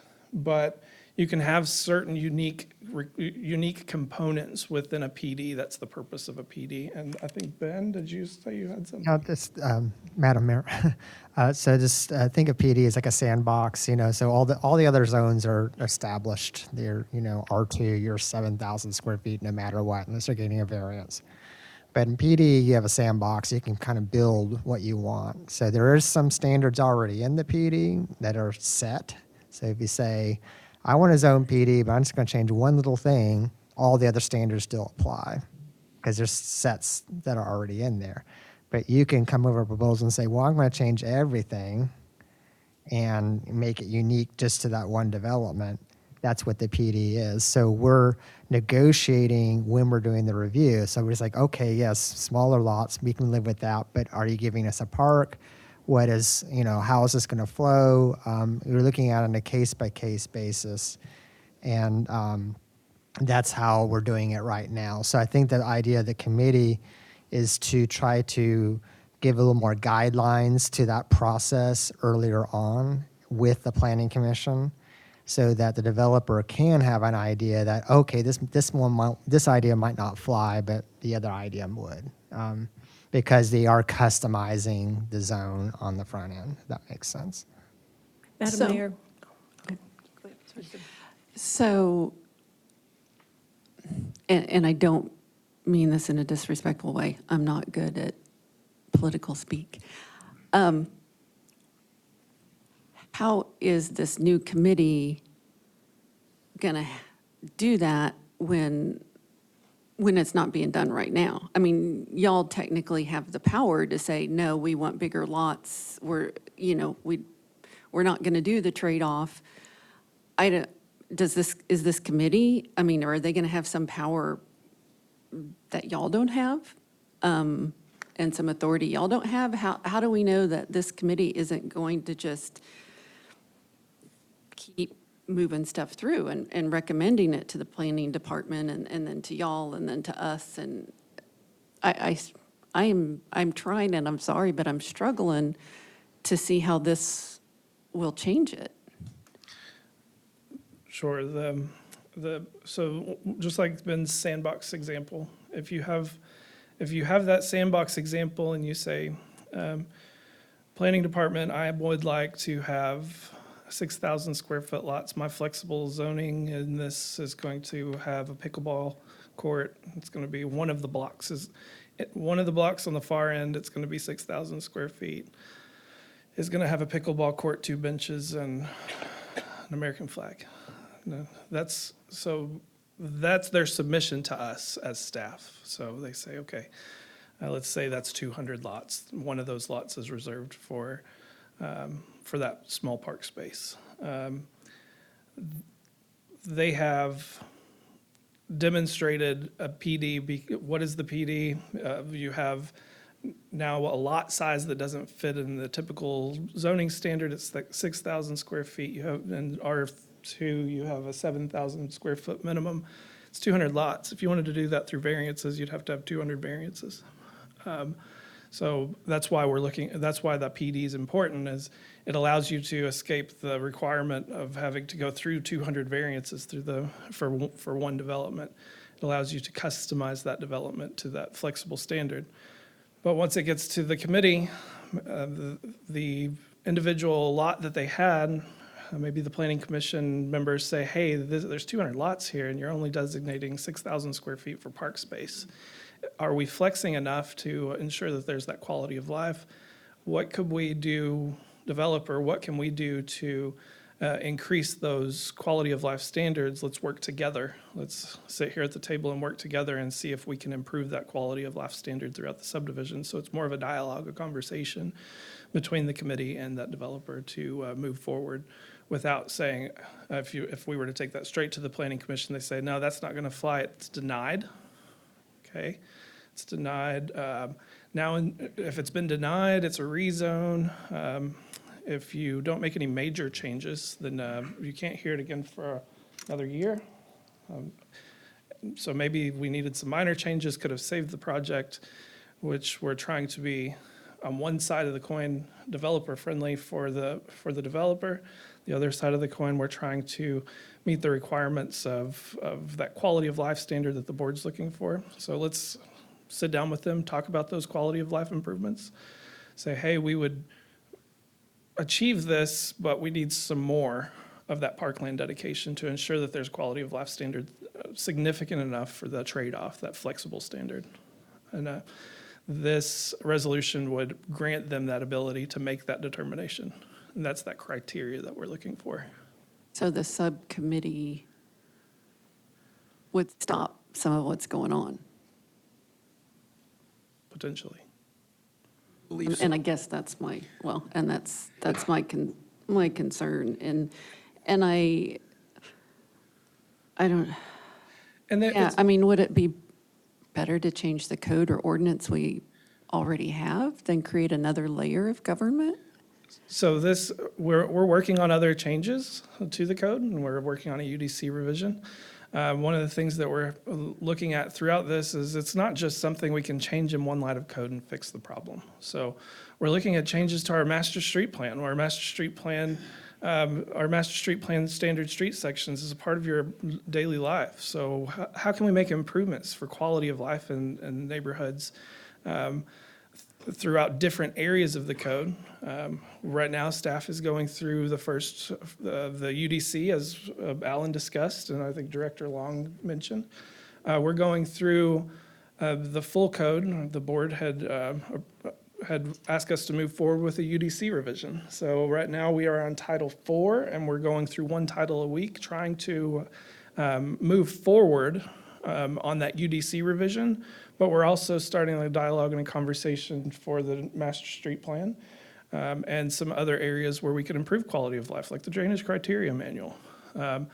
And when we look at all of these together, it's not something that we can bring one code revision for. It's going to be multiple steps. I think this is kind of the first step to get the committee in place to start having these conversations. It'll also allow us to actually see the process a little bit closer and help us make some decisions when we're changing the code in the future.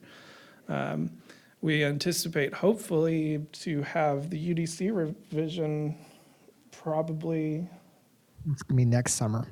next summer. We're going to, because we want to ensure that the public and the development community has a voice in that. So we don't want to just ram it down your throat and say, here's the UDC, hope you like it. What we want to do is slow that process down to make sure we get it right this time, and we're going to do it in-house, but we're also going to do it publicly in-house. We're going to have public meetings. We're going to have feedback from the development community and stakeholders to ensure that we're trying to identify the areas that they are requesting improvement from. If we stop to do Band-Aids for the code, where we just make a quick change here, it adds time to that UDC revision. So one of the things we would like to look at is get the PDRC in place, start that dialogue on the front end, start moving forward with the UDC revision, which has been a part of our conversation, at least since I've got here.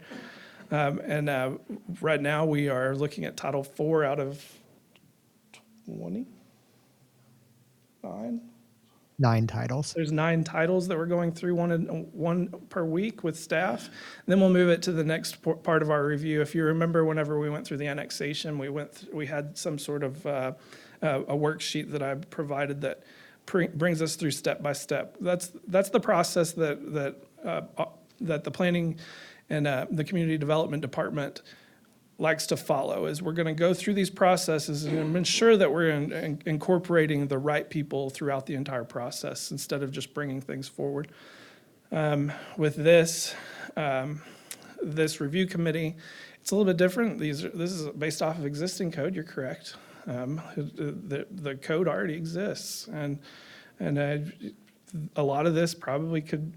You're not wrong. It could have been set up in a way that I could have created a policy, but that's not the way that this board has demonstrated to me that they would like us to operate.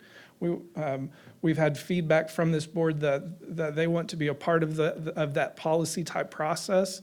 This is me bringing forward that policy type process so that you can give us that criteria to give that feedback through the review committee if it's established. It's Mindy? Okay. Got everything numbered now, so let me go through my numbering here. I understand having a trouble understanding all of this. I think for me, it's because I don't work in it day in and day out. So obviously, I'm not going to understand all this, and I appreciate that those of you who do work in it day in, day out do understand, and you know what you're talking about. But it is kind of confusing for the layperson. So I think I'm hearing you say, since we all kind of got stuck on that slow process comment, that what you're really saying there is that this is just an opportunity to open up the discussion between the developer and sort of the pre-planning commission meeting with this committee. So, and I'm always for opening up the discussion, and this will be the opportunity for the developer to lay out the plans and the review committee to say, you know, this is why this may not work as well, maybe consider this, and just open dialogue, right? Okay, so not really slowing down the process, hopefully in the end, helping.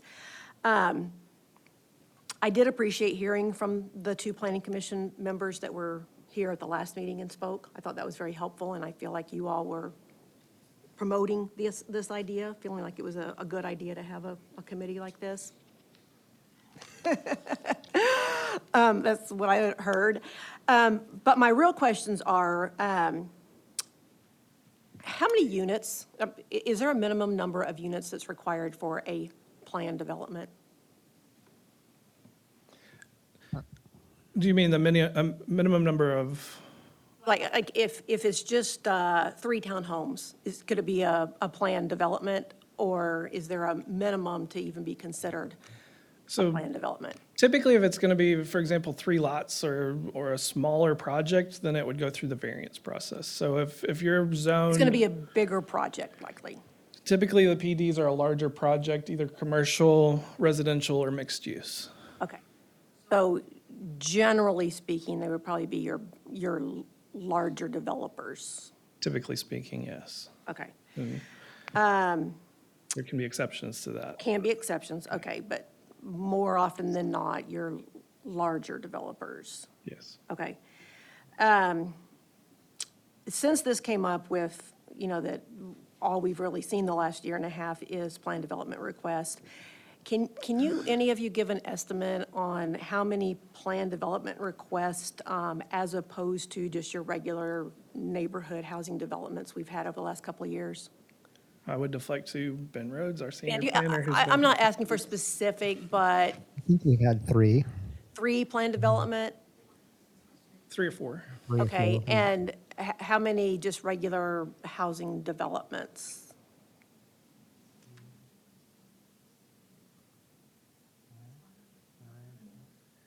I would say probably double that roughly. I mean, Okay, okay. I was just curious. Do we anticipate in the future having more and more plan development requests? Rezone requests? It's with, And I appreciate trying to be proactive, and I'm assuming it's partly because we've seen some issues and partly because we anticipate more? PDs will happen based off of trends. So, for example, there can be a trend to have the single lot duplexes where half of it's on one side and half of it's on another. That would be a type of a trend. If that's market trending, then that could push for additional requirements. It's just going to be market driven. So I think that right now, the market driven consideration is the smaller square footage lots are going to have a higher demand right now. So I think that that's why we're seeing an increase in those through the PD process. Okay. And then the last question, it was mentioned that if we do pass an ordinance like this, it's here, basically for a long, long time. If we pass this resolution, I guess it is, and it becomes a colossal failure, after a year or so, you all find that this is just taking way too much time. I feel like we make adjustments to resolutions at times. Is it something that we could make an adjustment to if we find that there's major issues with it? Sure. Whenever you have a resolution, it can be replaced by a future resolution or it can be replaced by ordinance. So it wouldn't necessarily be the law forever going forward if we find that it's just not working. No, I was just talking to Jay about that. That's something that I was thinking about too. To say this doesn't go well, and 3 months down the road, you guys can, revoke this resolution. You can vote it. And I think the planning commission would be the ones to tell us whether it's going well, planning commission and staff. We have, and a lot of great questions, and I want to make sure you guys are comfortable. We have done tons of research on this. I'm very comfortable. I hear the term layer of government. Listen, I've got enough committees and I've got enough on my plate, but I believe in this. I believe in the recommendation that staff is making. I want to make sure we're getting it right. I want to make sure if it's an extra couple hours for me during the week, I'm willing to do it. I want to get it right because I know board members are not happy with the types of developments that we're having and how these lots are being used. Again, it's almost 3 months into this process, and this is not something that is working well in a few months, and we want to go in a direction we can do that. What I would probably recommend, Mayor, I know we've had a lot of conversation about this tonight. If the board's pleasure, we could table this. We do have one more meeting before we would get any more submissions. But again, I want you to be clear on what you're voting for and what we're doing. Again, to be honest, when I brought this in, I didn't think it was going to have the issues that it's happening with the board. I thought it was a kind of a simple fix. And and again, I want you to be comfortable. So if the board wants to do that, we have another meeting, and we can do that. And if you want to vote on it. Thank you. So, David, first, I'm going to go to Reed. You had asked. Oh, okay, sorry. Thank you, Madam Mayor. Point of clarification, if you can tell me if I'm looking at this properly, please. This process that we're looking at would allow the intent of the board to be established up front in the process, and this would be done through conversation versus going through checking the boxes and kind of having your hands tied. Am I looking at this all right? That's the intent, is through guidelines and criteria set by the board to have a conversation with the developers to ensure that it meets the criteria set. Thank you. Thank you, Reed. David? Thank you, Madam Mayor. The question I got is, if there is a loophole that we were being told, why can we not change the loophole through ordinance?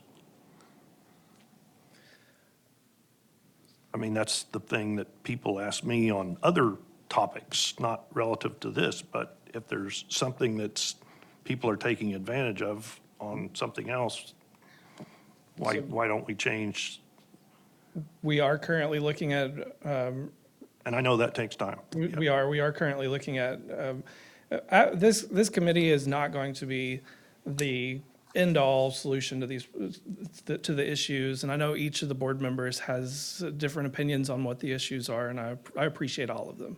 But if there is one specific thing that's being taken advantage of, like one specific over and over loophole that you guys have no ability to do anything about, Yes, we why are. can't we just quickly close that loophole? We are looking at those, and we're looking at solidifying it. When we make changes in one location, we have to go through and make multiple changes, and it's something that we are in a review process for. And I understand you wanting to do them all at once, but I'm saying if there's one biggie that's being really hurtful to the right process happening correctly, then I mean, even if we have to come back and fix the same ordinance 3 months later with 3 or 4 other loopholes, but if there's one biggie, is there not some way to just jump on that right away? Yes. That's my question, because it was brought up, well, there's this one loophole, so. Right, we deal with those a lot. One of the things that comes in a lot is, well, why don't we fix this portion? Why don't we fix? I know. And it's You want to get it all done. the at this- question on yeah. drainage, the question on. But That's correct. as you find something, then later you're like, oh, well, here's another thing. And you keep finding more and more problematic things with the ordinance. And yeah, I totally get it. You want to do it all at once. You want to like, hey, this way we just have to, what do you call it? Measure once or measure twice, cut once or whatever, do it one time. But I'm just saying, it's a lot of the things that you've addressed are pointing to fixing a loophole or two. Since I was about to say that Director Wiles and Director Carroll were the only two that had not spoken, but now it's only Director Wiles. So because of that, if this goes down, it's dead.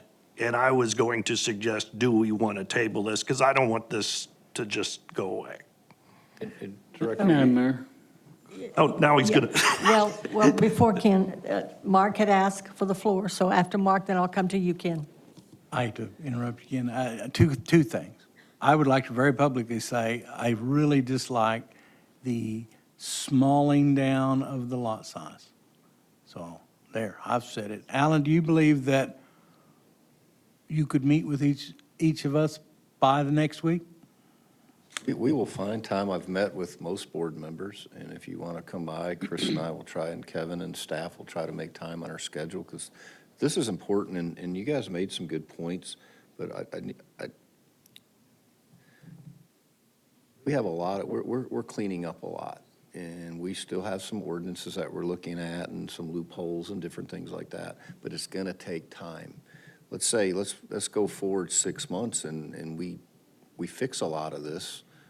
We can come back and say we recommend that we don't need the subcommittee anymore, and we want to dissolve this resolution or repeal it.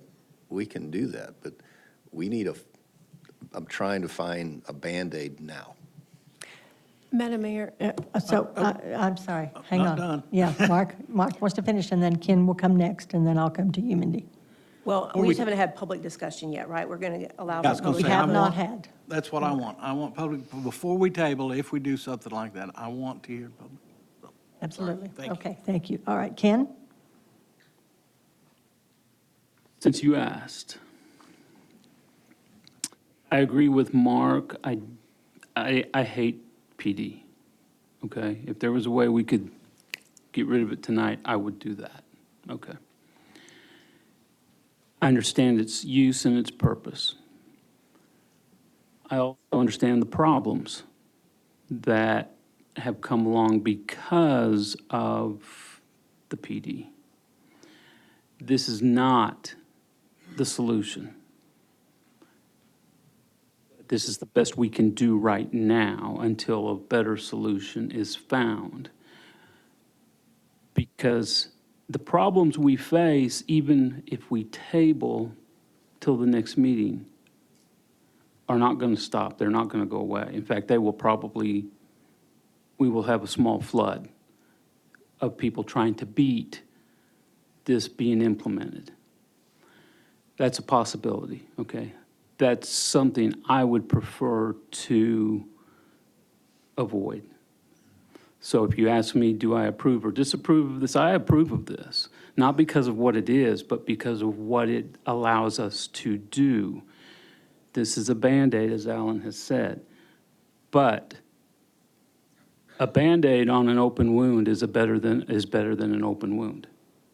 And so this would give us, I feel, the time we need to step back and deal with it in a logical and responsible manner and still mind what is going on instead of leaving the, if you have a screen on the window with a big hole in it, the mosquitoes are going to come in. But we've got a screen on the window. Yeah, but it's got a big hole in it. And that's exactly what would happen here. Nothing's getting fixed, and more are going to come in. If you patch it, even though you need a new screen, at least you're going to slow it down a little bit. And so you can take time, you can look at what's taking place, and then you can make the proper adjustments and decisions. That's how I see it. I understand what everybody is saying, and everybody's got great points. I understand what staff is going through and what they're trying to accomplish. And they're not out to hurt anybody. They have the best interest of the city at heart. And this is the best way, from what I've gathered, that they can deal with this. Comment was made earlier, and I told myself I was not going to say this, but we were talking about approving recommendations. Staff is, if I understand the conversation we've had in the past, Chris, and you or Kevin, because I bother you guys more than anybody, you can let me know if I'm wrong. If a project comes before you, whether it's a great project or a terrible project, basically, if it meets all criteria within the ordinance, you have no choice but to push it on, correct? If it meets everything that's said in the ordinance, you have to have A, B, C, and D.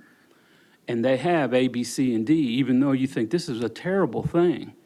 Don't you still have to recommend it for approval? So with rezones, and I'm sure our legal will want to chime in on this. So with rezones, the board has that's one of your grandest authorities, was whether or not you accept a rezone. Staff is bound by what we have made the methods that we have used in making those determinations in the past. So whenever we're looking at a criteria to recommend a rezone, that's what Ben was talking about, the adjacent compatibility. Well, a 6,000 square foot lot with a house on it is going to be compatible with a 10,000 square foot house with a 10,000 square foot lot with a house on it. They're compatible, potentially.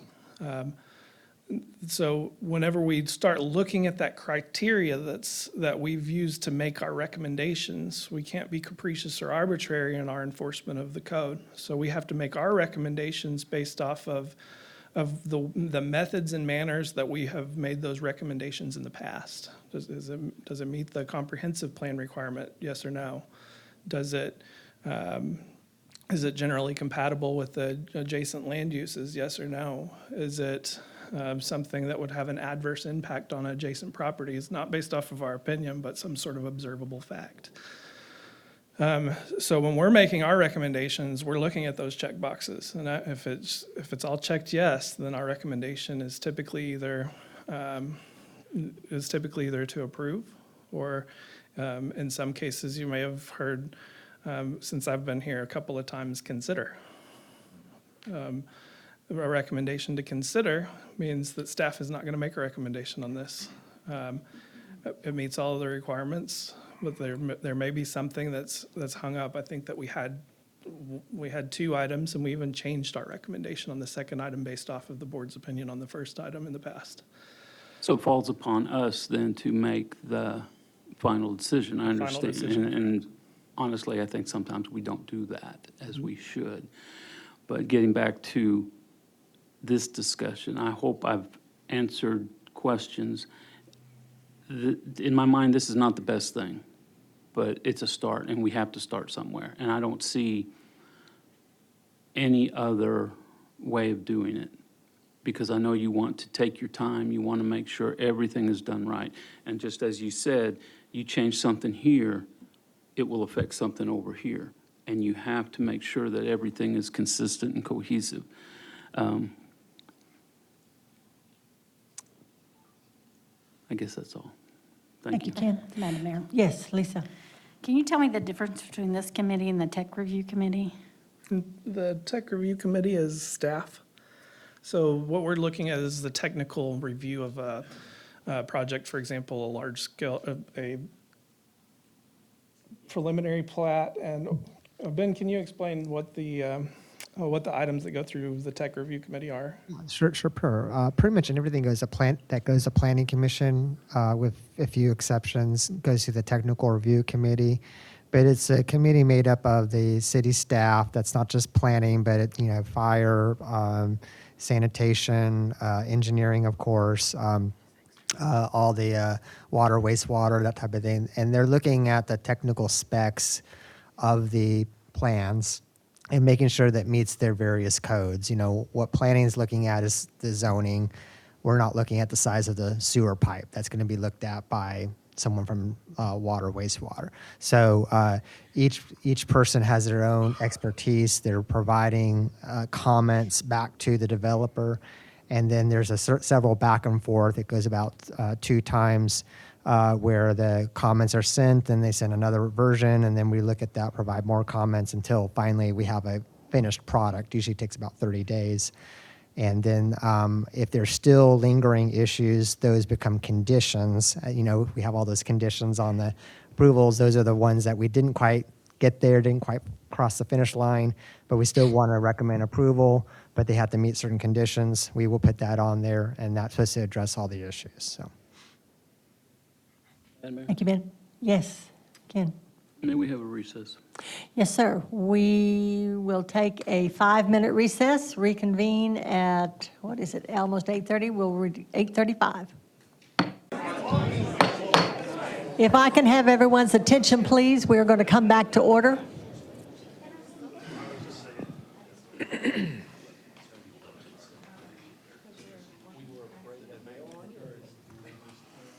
So thank you. Appreciate everyone's cooperation. And we will move forward with this time. I believe that the directors are ready for public comment, if I understood correctly, or do we have another? One more, Madam Mayor. Yes. This will be incredibly unpopular, but I've had a couple citizens say it to me, so I said I would say it. Director Allen had pointed out that he said this a few years ago. The other thought is put a moratorium on planned development until we figure it out. So just a thought. I know probably not a popular one. So that's all. Okay. Madam Mayor, I would like public input as we're getting ready to go to, but I would like to hear from the public as well as any planning commission members that want to speak on behalf of the planning commission. And I think I may have to ask specifically for the planning commission members to speak so that they're not. Madam Mayor? Yeah, David. Is there any possibility that we can put a pin in this right now and deal with these other resolutions to allow these people that are in the audience to get it done? We can't? No, I have already asked our Okay. legal counsel, and Okay. once we have started this and are into this, we have to complete this. So, but thank you for that question, David. Someone else had also asked. I also did want to follow up what was said a moment ago, I think by Director Wiles, that there could be a flood. But my question is why? If we wish to say, no, not until this has been decided, we're not accepting any more submissions. Can we not do that? I don't know. Maybe we can, maybe we can't. I'm just saying. My understanding is from what legal counsel has told us and what Chris's comments have been is the final decision is always with this board. Is that correct, Jay? That's correct. On the rezones. On the rezone? Correct. Yeah.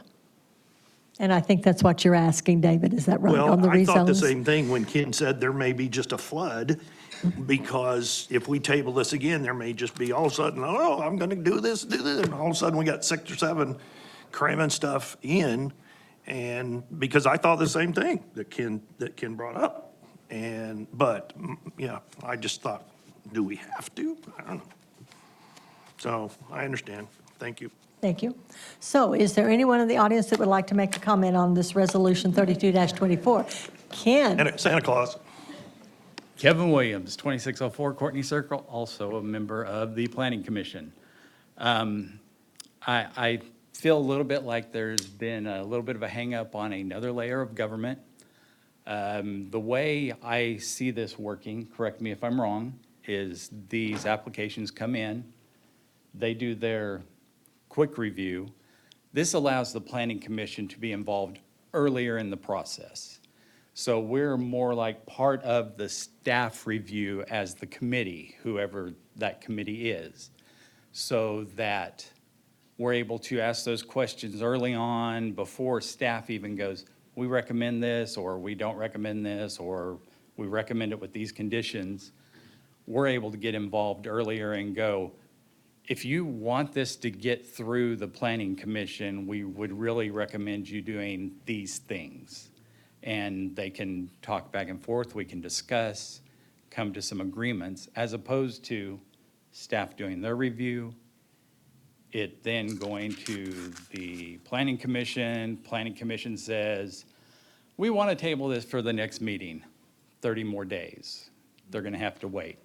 Or we're going to vote no on this. Well, they've been through all the staff process and everything where this committee may have been able to preempt that rejection. And all this takes place before ever going to the Planning Commission. So it's not another layer of government. If you guys vote this down, the Planning Commission can still do exactly what this committee can do and decide to vote it down, and they can appeal and go through all that process and maybe get to you, maybe they just drop it, who knows? I think this committee helps maybe negate some of those situations as opposed to getting to the Planning Commission, and sometimes there are planning commissioners that view it as staff recommend it, it's a done deal. I'm not gonna say there's not enough questions asked. I ask a lot of questions, but sometimes I do feel like my hands are tied once it's gotten to that point where if we're able to be involved earlier in the process, I think it's gonna help all the way around. It's not just going to help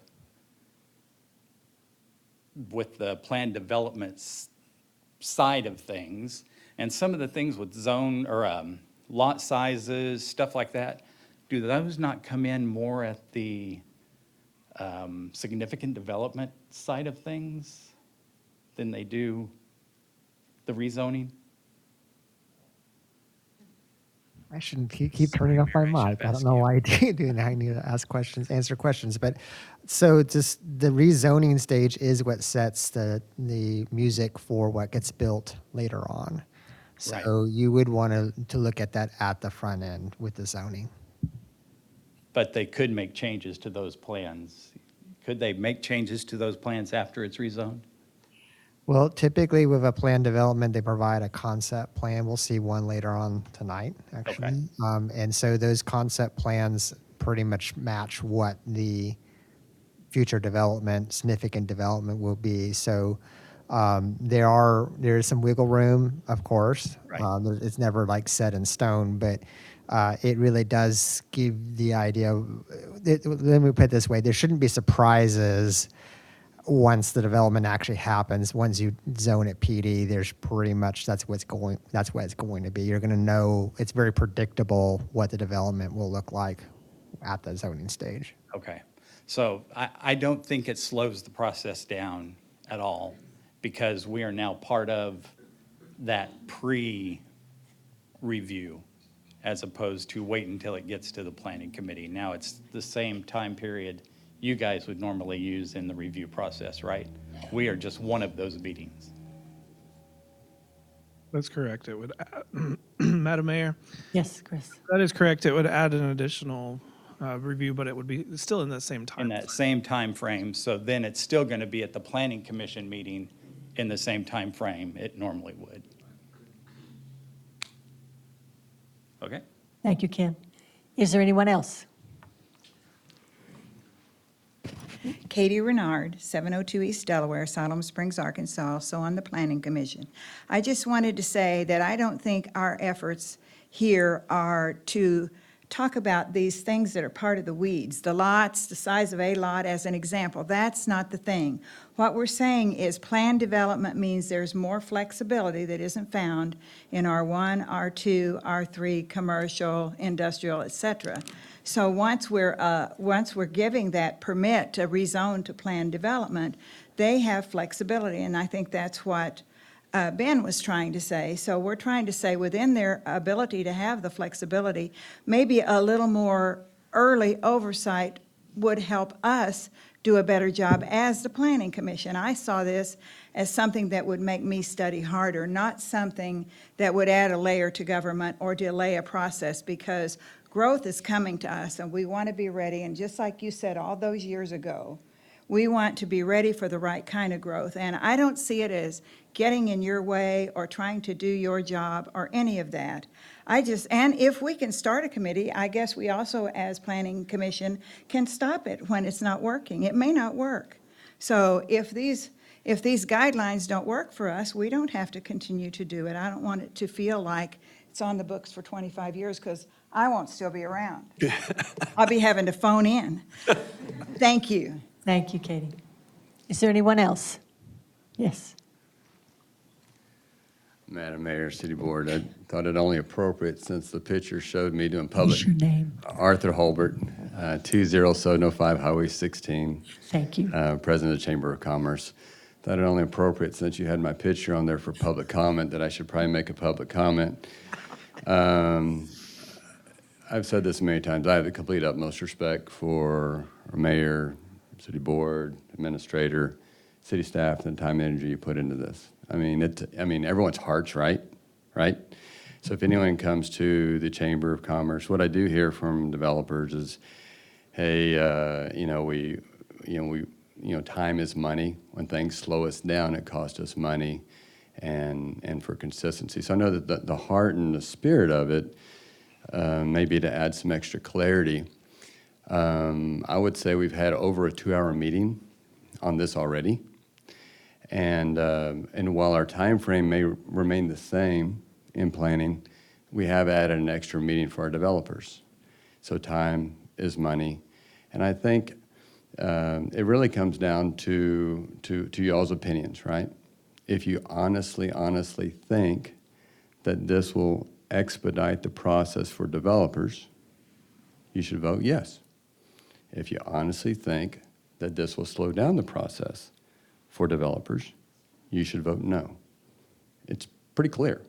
It's a yes, no. I think tabling does what? Nothing will change in 2 weeks.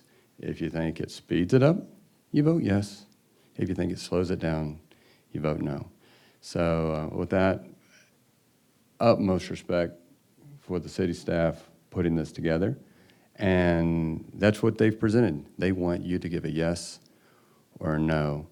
And my final comment in my last 20 seconds or whatever it is that I think many of the directors have said, if there's a problem with an ordinance, fix it. We could have passed 2 ordinances in the time it's taken us to discuss this resolution. 2 hours and 15 minutes, surely we could discuss it. And I would say ask your developers, ask your city staff, because they do a great job. What are the hang-up in the ordinances? What one heavy rock is our problem? And then you guys have a decision. You vote it up, you vote it down. You go next, you go, thank you very much, Chris and team. What's the next heavy rock? And then you ask your developers, what's the heavy rock that's holding up development in our community? You vote it up, yes or no. And you don't all have to agree. You just need 4 of you to make a decision. Thank you very much. Thank you, Arthur. Anyone else? If not, oh, yes, sir. Kent Wyatt, 1109 East Jewell Street. I'm just listening through all this and seeing what I feel like Ken has probably the best valid point as far as this, if we decide that's where you want it to go. But Mark brought up a good point. Why, if PDs are the problem, why do we not just stop that for a while? Betsy mentioned that, and I don't think it's a crazy idea, and I don't think it should be an unpopular idea if that's causing an issue.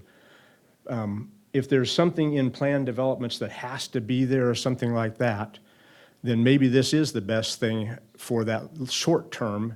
And then the board is going to be on them to say, these are the guidelines. We're not going to accept any PDs that come in here that meet these certain things. And you're not going to do it. When they come through, you're going to say, no, we're not going to take those PDs, if that's the only way you can do it.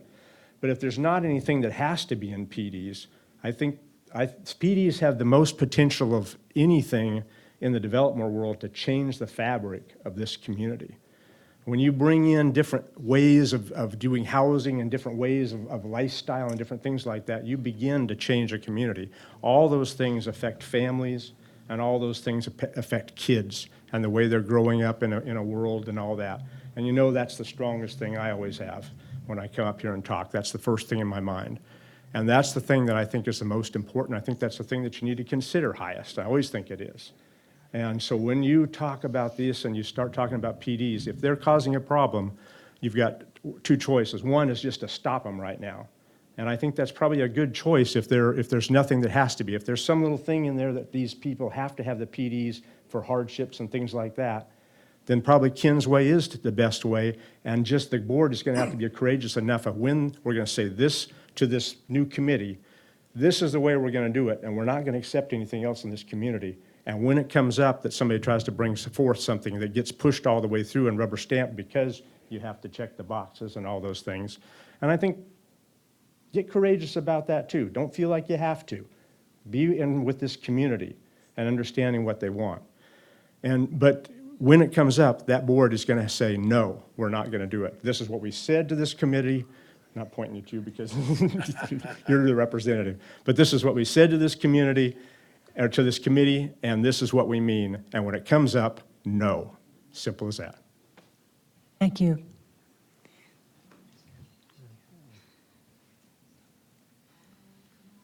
Hello, Ron. Ron Holmeyer, Civil Engineering, 701 South Mount Olive Street.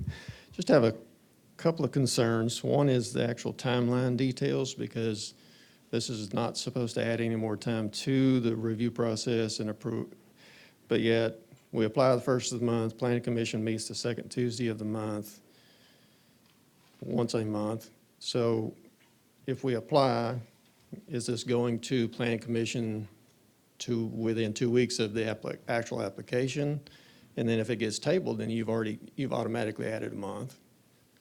So I'm trying to understand, have someone explain the logistics of that.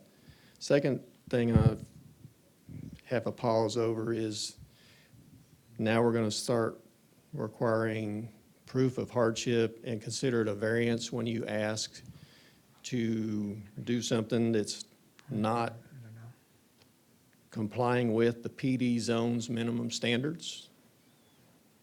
Because it's I think there's very few residential zones that, I know R3 might meet those standards, but you get beyond that. Literally, when you ask for PD, you have to ask for an exception to just about every one of the PD standards, because you might as well just go with an R1 zone for residential practically. I'm not saying that that's exact. I don't have the numbers in front of me tonight.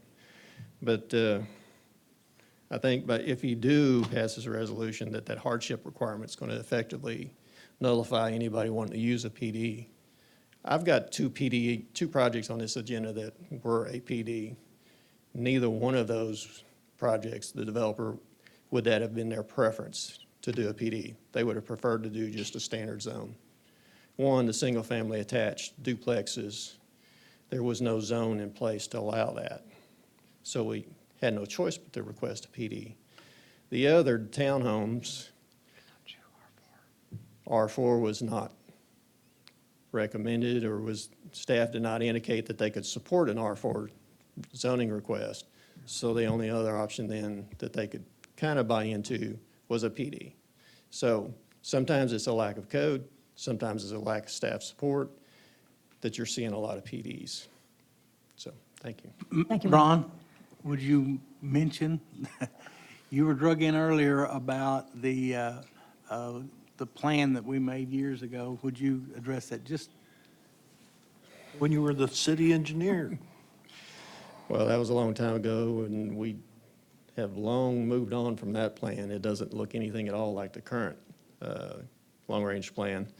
But the plan does, the city adopted a plan.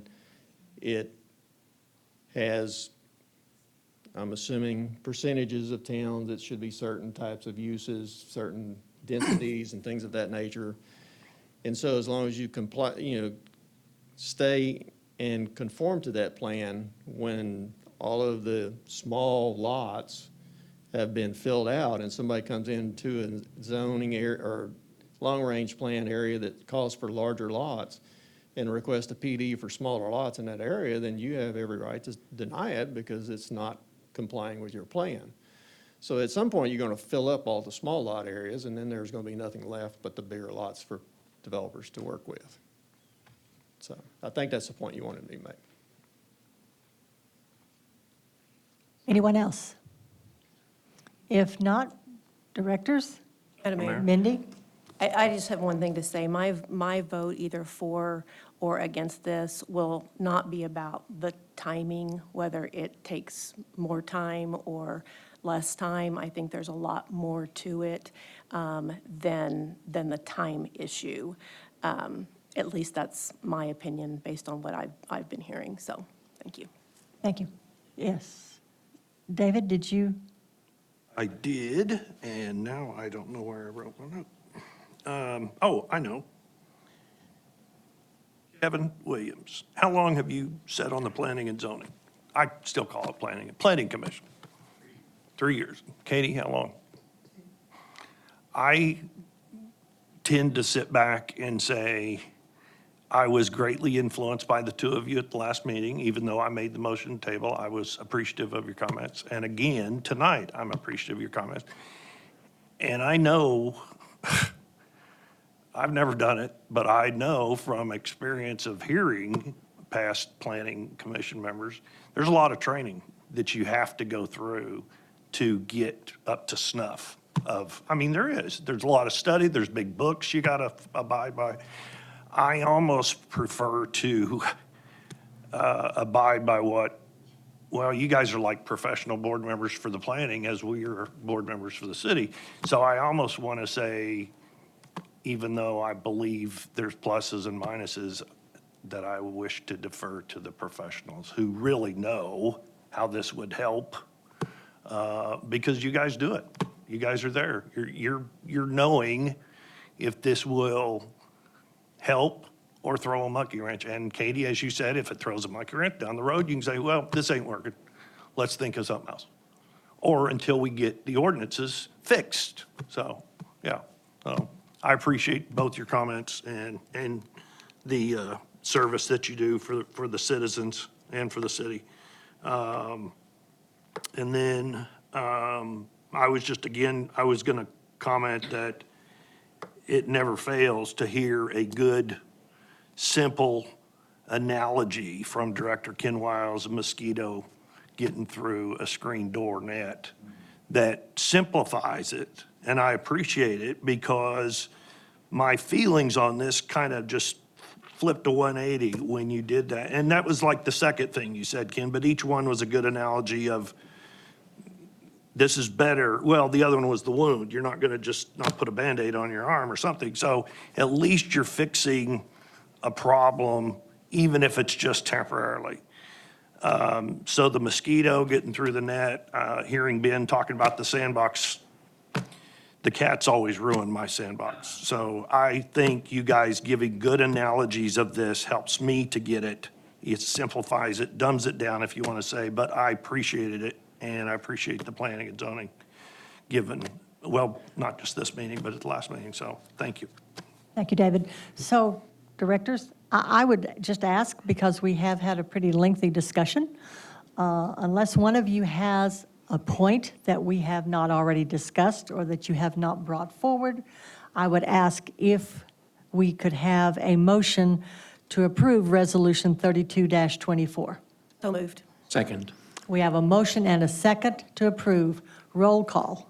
Long, No? Wiles, Yes. Hunt, Yes. Rissler, Abstain. Allen, I am going to go with what I was influenced in this meeting, and I say yes. Carroll, Yes. Blair. No. Motion is approved by a 4-2 vote. Next is Resolution 39-24, Final Plat Development Permit, Heritage Ranch Edition, Phase 4, 2270 Don Hill Road. Ben? Yes, thank you, Madam Mayor. Ben Rhodes, Senior Planner. Let's get the presentation up here. I think that's up there. Good. So thank you again. So we are looking at Resolution 3924. This is a final plat development permit. What this is at 2270 Don Hill Road. This is final platting Phase 4 of the Heritage Ranch subdivision, consisting of 33 single-family lots situated on 9.9 acres. There were some changes to this, which I'll highlight in a second, from the approved preliminary plat.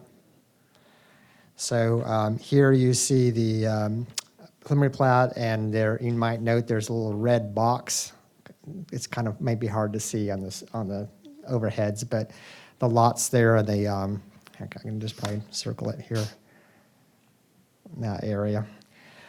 So these are lots, of course, all the lots are single family, but lots 32 and 33 were changed due to a land purchase from the developer since the time of the corresponding preliminary plat. And so originally those lots were slightly smaller, they were 18 feet shallower. But what he's done is he's added some land to the north there that actually make these the same size as all the other lots along West Hondo Street. These lot changes did trigger a re-review by the Planning Commission, and they confirmed that they support the change. And then here is the site. The area was taken just prior to the project beginning construction, or right at the time of construction there. As I mentioned, staff and Planning Commission are recommending approval with stated conditions, and as shown in the staff report memo, and we're available for any of your questions. Thank you. Thank you, Ben. Directors, comments or questions? If there are none, is there anyone in the audience that would like to address Resolution 39-24? If not, directors, do I have a motion to approve Resolution 39-24 with listed conditions? Second. We have a motion and a second. Roll call. Wiles, Yes. Hunt, Yes. Rissler, Yes. Allen, Yes. Carroll, Yes. Blair, Yes. Long. Yes? Motion is approved. Next is Resolution 40-24, Significant Development Permit, 3500 block of East Kenwood Street. Ben? Thank you again, Madam Mayor, members of the board.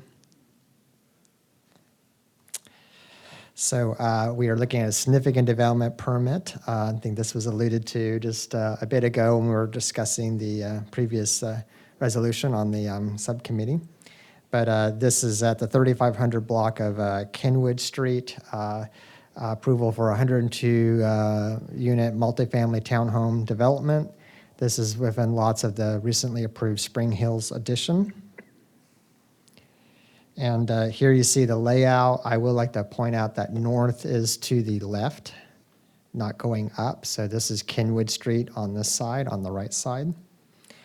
The proposal adds townhomes following the conceptual layout approved in the PD zone. Units are accessible through an extension of Timothy Street, and the detention basin is shown at the bottom of the property. It's highlighted in the purple color. I'd be on the west side of the property. Each unit will have its own one-car garage and ground-level entry with a second parking space next to each driveway. So each unit will have 2 spaces designated, meeting the minimum code requirements. There will also be additional guest parking, which we know that's very important for these types of units to have additional parking. And they will be built in phases to match the phase plan of the approved Spring Hills preliminary plat. And then here you see the landscape plan. Adequate screening is provided between the townhomes and the future single family that's again to the west. There's also a landscape walking path that's located between the units, and that was described in the plan development narrative that was included with the memorandum. Here's a photo example of provided by the developer and the narrative of what the units would look like. And the actual design, as you can see, is, I believe, almost identical to what was there in their concept, and that's what you see here on the elevation view it's being provided. And here is the site as it appears today. Staff recommends approval with the stated 4 conditions as shown in the staff report, and we stand ready for any of your questions. Thank you. Thank you, Ben. Directors, comments or questions? Madam Mayor? Yes, sir. Ben, I'm assuming this may be for you, but one of you, and this is just clarification, for somebody who's maybe at home or has gotten online and looked, as you go through, excuse me, as you go through down and read through this, Section 7 talks about the minimum driveway requirements at an intersection. And what I'm looking at is 1B, where it says the minimum is 75 feet, if I remember. And I apologize, my laptop battery died, so I don't have anything to look at. But you've got on there 42.31 feet, but you also have that footnoted number 2. Would you just explain, if someone was to see that, they would say, oh, well, that doesn't meet the requirements. Why is this, being approved or whatever? Could you just kind of real quickly explain that for anybody and maybe address the footnote or whatever you need to do for that, please? Kevin Moore, city engineer. So the code requirement is for the driveway spacing to be most nearly consistent with what's available there. That driveway that's referred to with that 42-foot offset, it is, I believe, north of the street. And so what we're looking for with those is that left-hand turn, those left-hand turns won't cross. So that's the preferred offset since they can't be directly aligned, which is usually what we go for. But due to just the shape of the lot, it's offset to the north, but that's the safer side for it to be offset on. Thank you. Thank you. Anyone else? If not, is there anyone in the audience that would like to address Resolution 40-24? There is no other comments or questions, so do I have a motion to approve Resolution 40-24 with conditions? So moved. Second. We have a motion and a Either way, second. I'll take either. Pick one. Roll call. Hunt, Yes. Rissler, Yes. Allen, Yes. Carroll, Yes. Blair, Yes. Long, Yes. Wiles. Yes. Motion is approved. Next is Resolution 41-24, Final Plat Development Permit, Siloam Station Retail Edition, Phase 1, 3861 Highway 412 East. Megan. Thank you. Megan Thomas, Planner 1. I finally made it up here, guys.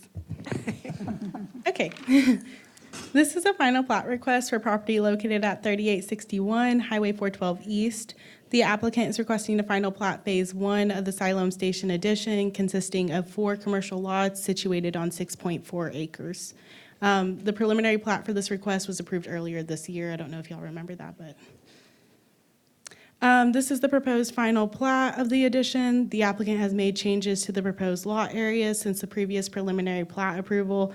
As stated in your staff report that was provided to you, they increased the lot areas of Lot 2 and Lot 3, and they decreased the lot area of Lot 4. They're also now proposing phasing of the addition, so you can kind of just vaguely see this little note up here that says future Phase 2. So this Phase 1 is only the southern portion of the lot. And this is the overall site view of the property. Again, Phase 1 is only the southern portion, and staff has not received any calls or correspondence on this request. And staff is recommending approval with 4 conditions needed as stated in your staff report. Staff is available for any questions you have. Thank you. Thank you, Megan. Madam Mayor? Directors? Yes, David. Megan, the little yellow dotted line, that's where we've extended a street, right? Yeah, well, that's actually, I tried my best to make the phase line, and look at the plat and try to figure it out on that aerial. That's about But yeah, right. so the street, I'll kind of highlight where the street is. The street is right behind the urgent care right there. Okay. So the phase line goes just slightly up over that, and that's because they have the loop road that goes Oh, in. So right, our right. street connection comes through, and then it kind of goes up a little bit with the loop road and comes around. Yeah, like that previous picture. Yeah, Okay. like, see, Yeah, so you can see, you can kind of make Yeah. out our little street connection there too, right Yeah. there. Good idea. Thank you. Right? Anyone else? If not, is there anyone in the audience that would like to comment on Resolution 41-24?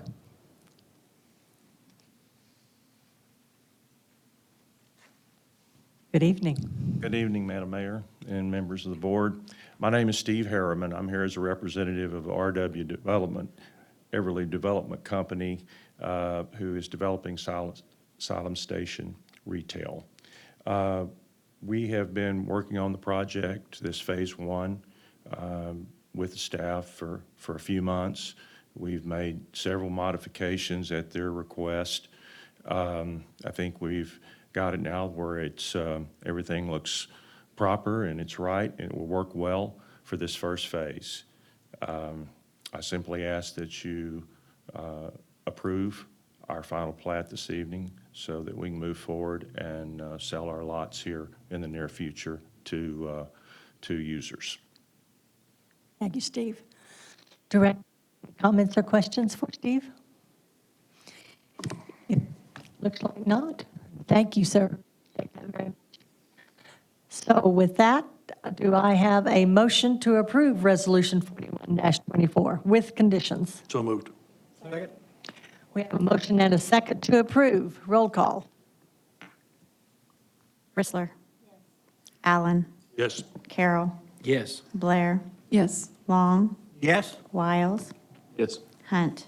Yes. Motion is approved. And Steve, thank you very much for your comments and for your patience in waiting to the end of our agenda. So with that, we will move into our staff reports, which, Alan? Thank you, Madam Mayor. I have a quick report tonight.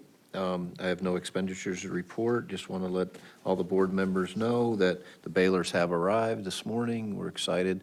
We're hoping to get the first one up and running sometime tomorrow, and both up and running sometime this week. So if you want to visit and let me know. Just excited about it. We'll have a ribbon cutting. Also, September 12th, you should have got an email from Miss Janae today. Miss Barbara's out. She'll return tomorrow. That we'll have our first budget meeting, September 12th. That's a Thursday, starting at 5:30. I will have some food, and our plan is to work on the budget, is hopefully get all your answered questions, and if another day is needed, we have 2 to 3 backup days scheduled, I think even 4, and I will get that to you hopefully tomorrow. But hopefully we can get this done all in one night. I will only keep you to midnight to get it done. I'm kidding. But again, same format as last year. You have your budget books in front of you. If you have questions, feel free to reach out to me or Christina. We'll be able to answer any questions that you may have going into the meeting. The staff will be available and to answer any questions. The last thing I have to report is I sent you an email. Our public service director will be retiring. We will miss Steve. I think he's got 11 years with the city, maybe a little bit more. Steve's had a planned retirement for a while. His actual got him to stay a little longer, then he was going to retire next summer, and he's decided to go at the end of September. So he'll work up until the end of September. So hopefully, I was hoping he could be here tonight, but he couldn't make it. But really appreciate his service. And that's the end of my report. That's it? Madam Mayor, I have a question about his report. Yes. Well, just, is there any reason why we can't do the budget meeting on a Tuesday, like after the pre-agenda meeting? We've kind of got Tuesdays now as our days, and so that adds another, and I won't be here on the 12th, and I'm not, so I won't be here either way. So, Let and that's me- fine, don't change it for me, but. We were actually looking at Tuesday. One of the reasons with 12th, I just wanted you to have enough time to look at I your know, that budget doesn't give books. us as much If time, the board is comfortable with that I can definitely look at it. I'm available. Staff will be available. And the Chris, only were you reason about I'm to say thinking something? that's one day we've all kind of set aside as our day, and so I thought I would just kind of put that out there. Don't change it just because I'm going to be gone, but I will not be here on the 12th. Madam Mayor, Yes. Chris. the planning commission meeting is on the 10th. That's the issue. Okay. But we could also move it to the library, which is not a problem if that's something. But again, if we went to that Tuesday, just looking at my calendar. Well, and it may be that that the 12th is better for everybody else. I'm just putting it out there as a question. Well, That would make it the 10th. That would give you 1, 2, 3, 4, 5, 6, 7. Give you 7 days to review your budget books. And so just as a reminder, whenever we're doing this and talking about this, Mindy's telling us she's not going to be here. Reed has told me he is not going to be here. I know that Janae is out and I am out. We need to make sure all the board members are here. We do not need to be rushing the budget meetings to try to cram them into one meeting. And we certainly do not have to feel obligated to get these done during the month of September. We need to make sure all the board is able to make whatever date, even if we have to send emails to all the board saying what works for you and what doesn't work for you. So you all are unavailable on the 12th as well? That is correct. I can do the 10th. I honestly don't think 7 days is enough to go through a budget and come up with enough questions for what is being touted as one meeting. And I'm just throwing out Tuesdays because it's kind of our thing now. And I'm not saying we're trying to get it done in one meeting. We have 4 meetings scheduled. I am good with moving it to the 10th, if the board, if you want to look at your schedules. And then we have 3 other dates after that scheduled, all the way up until October 1st. So it sounds like, from what I'm hearing, all the board members can be here on the 10th. I have Ken, Betsy, Lisa, yes? Mark and David, y'all can be here on the 10th for discussion, to begin discussion. So, David, are you available on the 10th? You might as well plan on a second meeting. Okay, so the 10th? Okay.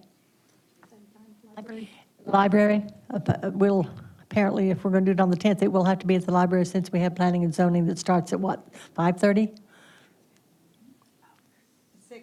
6 o'clock, okay. And we will have to check with the library and make sure that that is available, so, Right, they have 2 rooms, so let's just plan the Good. 10th, and I'll give everybody a shout tomorrow.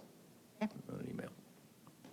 Make sure it doesn't rain that night. Turn up Couldn't the hear microphone. ourselves, couldn't hear ourselves think yeah, or it is talk. loud. That did get loud. The only thing I want to do then is take a nap when it started raining on that tin roof. It was loud. Okay. Yes, yes, I believe that's correct. 5:30. Oh, If 5:30. if 6 is better, it give everybody We time to have get there. pre-agenda till 5:30 here, then we We need have to Agenda's get 4 over there. o'clock, Yeah, so let's just say 6 o'clock. We'll give everybody time. yeah. Are you going to have, you're going to go ahead and have your pre-agenda meeting here, right? Just like you always do? And if you Correct. Do that, well then, Pre-agenda's here, we've worked it out, Planning Commission, they've backed their time up. Yeah. Where we could have our meetings. Maybe we could just. So maybe we could just say, as soon as your pre-agenda meeting is over, Yeah. you'll adjourn to the library for your, Exactly, let's do that. One wants to wait around. So we don't have an awkward Yeah. 30 Yeah, minutes. as to soon fill as up. we conclude that, yeah, we will go straight to the library. The ones that can't make pre-agenda can, perfect. we don't have, we just had policy group today. The agenda is very small. I don't see it lasting very long. I have a presentation or two, so we should be done in an hour. So 5:30 will work. Sounds good. All right, then, we are now to our director's reports after we've gotten that straight and taken care of. So David, I'm going to start with you tonight, and Mindy will end with you. Okay. Thank you, Madam Mayor. Yes, sir. Oh, were you going first? Oh, no, well, I do want to say one thing, just congratulations to Steve on his retirement, and I wish him well in that. I know that he has some family things that he needs to be available for, so we wish him well and appreciate his service to the city for all these years. So that's all, Dave. Thank you, They Madam told me Mayor. Over 40 years in public service and doing with water and streets, so he's had a heck of a career. He's done it a while. Yeah, I had it down to thank and congratulate Steve Gorczyk for the amount of service he's given to this city. Started in either water or wastewater or both, I can't remember, and got promoted to where he is now. But we will miss him, absolutely. I do want to stress that we approved a final plat tonight, again, coming off of Don Hill Road. I cannot stress enough the dangerousness of that street, the need to widen it. The curb is breaking off and is very dangerous. If you meet two wide vehicles at all, one of them goes off, and there are places where it drops off very dangerously. I can't remember when we first did that master plan, Ron Homeyer called these major streets like, I think the term was arterial. I learned a lot of stuff out of what you could call a street, I don't know. But it is a major thoroughfare street for the northwest side, getting to all of these current and new housing developments. So I really want us to consider that very soon for upgrade and widening. And I don't know if it's possible, but tonight was a prime example. It happens a lot during a year's time where there will be an item that we didn't know would take as long, and we have audience that have come from out of town and sit for a long time. And if there's any way, I know that they're put in numerical order, but if there's any way to put things that are not involving out-of-town people, maybe towards the end, so that they do not have to wait. I'm just sitting there thinking of how long individuals, like on the back row, and then Mr. Harriman having to wait to go through. I mean, I'm sure they learned a lot, but not exactly the ideal night to be able to listen to us argue. I've been involved in this board 3 different times, and I cannot stress enough the importance of the city budget. It does not need to be crammed into a short space of time. I did not think last year's meeting was ideal. Traditionally, we've had it over two or 3 meetings, and we've often not approved the budget till November. And I understand this is about allowing staff to get on top of ordering. But I will say there is much more importance of going through every detail of a budget regarding the time that staff needs to place orders. I know that's very important, and I'm not dismissing it, but I'm also saying we need the time as a board to be able to go through every department and ask our questions and get them relayed. And I cannot stress enough that every meeting we have, I believe, needs to be coordinated to allow every single city board member to be at those meetings. I really don't want to have any where even a single board member can't make it. Lastly, I admit to read this at the last board meeting. I think our board got an email from Michael Williamson in late July, and I'll just read this real quick. Dear board members, I'm writing this email to follow up on my previous correspondence.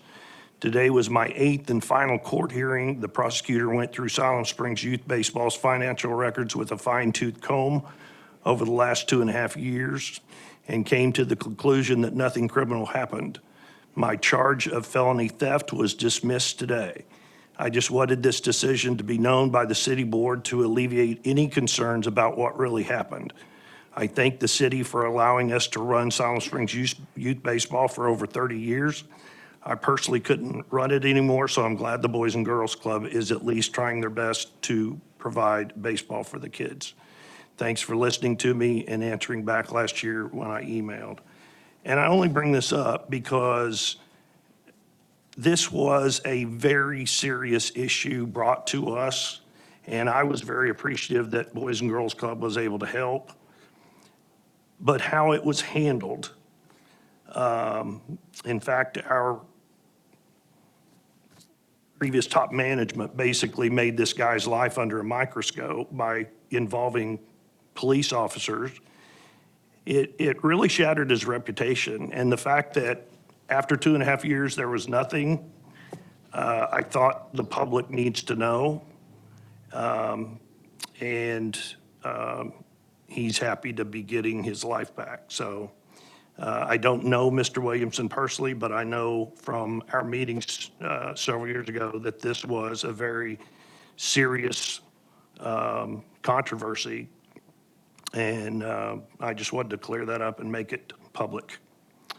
I think that's all I have. And that's it. Thank you, Madam Mayor. David? Mark? Nothing. Nothing? Reed? Thank you, Madam Mayor. I'm going to state the obvious. Fall is in the air. I'm okay with that. And Alan, I'll give you my suggestion for dinner next Tuesday night, tomorrow. I won't tell you what it is, but it's going to have a lot of barbecue in it. Madam Mayor, I will also, Yes. I will just say, I appreciated, even though it took a long time, how good the discussion was tonight between board members, between the public, between staff. I just thought, this is what we signed up for, and this is what it's all about. And sometimes we can still be as clear as mud, but a lot of good came. And I appreciated it, and I appreciated staff's hard work to put something forth to at least attempt to try to fix a problem. And I appreciated the board being able to listen and you know, I often come into something thinking, this is the way I believe. And many times, whether it be board members like Ken Wiles talking about mosquitoes going through net, or staff, it makes my decision. So I appreciate the tonight discussion. I really did. Thank you, David. Madam So, Mayor, before I come to you, Lisa, Owen, go ahead. Madam Mayor, just, I apologize. I got a reminder. If you didn't see the email, just prayers to Isaac McKinney, who's on our planning commission, and the loss of his 10-year-old child. Just, I know a lot of you prayer warriors. I mean, that's really tough. And I just overlooked at my notes, and a thought came to me. So before your closing comments, I just, if you would, that's keep that family in their prayers in our community. That's really tough. Absolutely. Thank you, Alan, for reminding us of that. And one more thing, I want to share this. Thank you that we received from Peyton Bowling, who Miss Arkansas Teen is also representing Siloam as Miss Dogwood. And she sent a thank you to us for our participation. We did do a proclamation during the homecoming celebration that she was a part of. And she said that she appreciates that. She said, Miss America is 17 weeks away. I look forward to representing the Dogwood Festival and our great state. I promise I will prepare to the best of my abilities. All the best, Peyton. So I wanted to share that with you all and with our community, so. Awesome. Lisa? So I hope this is the last time this year I say this, but thank you for all the cards and flowers and plants that was sent for my mother-in-law who passed away. It was greatly appreciated. Families do a lot this year, so thank you again for everything. So that's all. Thank you, Lisa. Betsy? I have a question. I know what you said, there were 4 budget meetings scheduled. Is there a goals meeting? Has that been rescheduled? We had, I'm sorry. Go ahead, Alan. We had a goals meeting that got canceled due to just Everybody was illnesses and sick different and- things, and yeah. I'm trying to get one planned between everything else. I think the way the schedule's going, and I've just got to look at my schedule. I think what we're looking at with the budget meeting, and again, the first review of the budget meeting is Christina going through the budget book, and then you're going to have a lot of questions after that. Hopefully, we can answer them.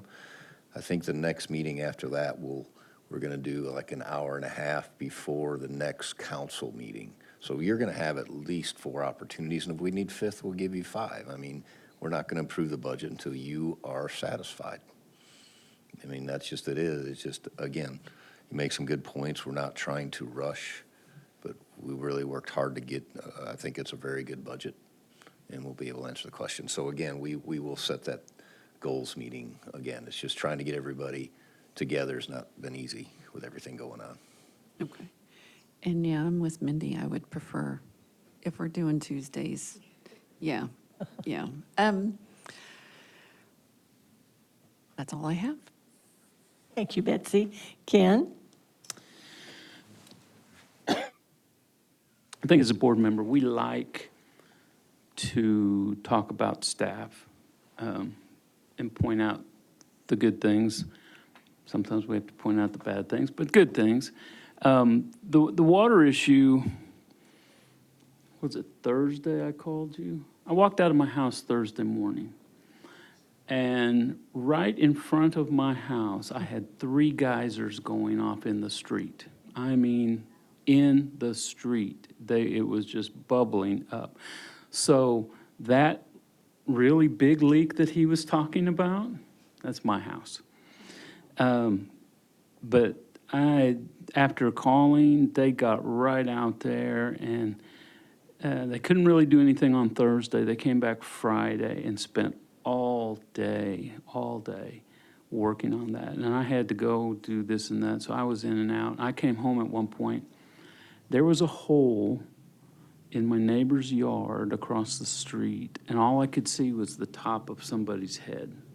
And then dirt was just coming out of it. It was almost like you see in a cartoon. It was quite humorous.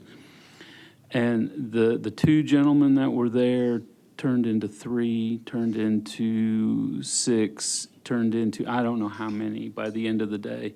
It looked like the water department yard with all of the trucks, tractors, and backhoes and everything parked on the street. But by, I want to say around 4 o'clock, they had it fixed enough to where the water could go back on.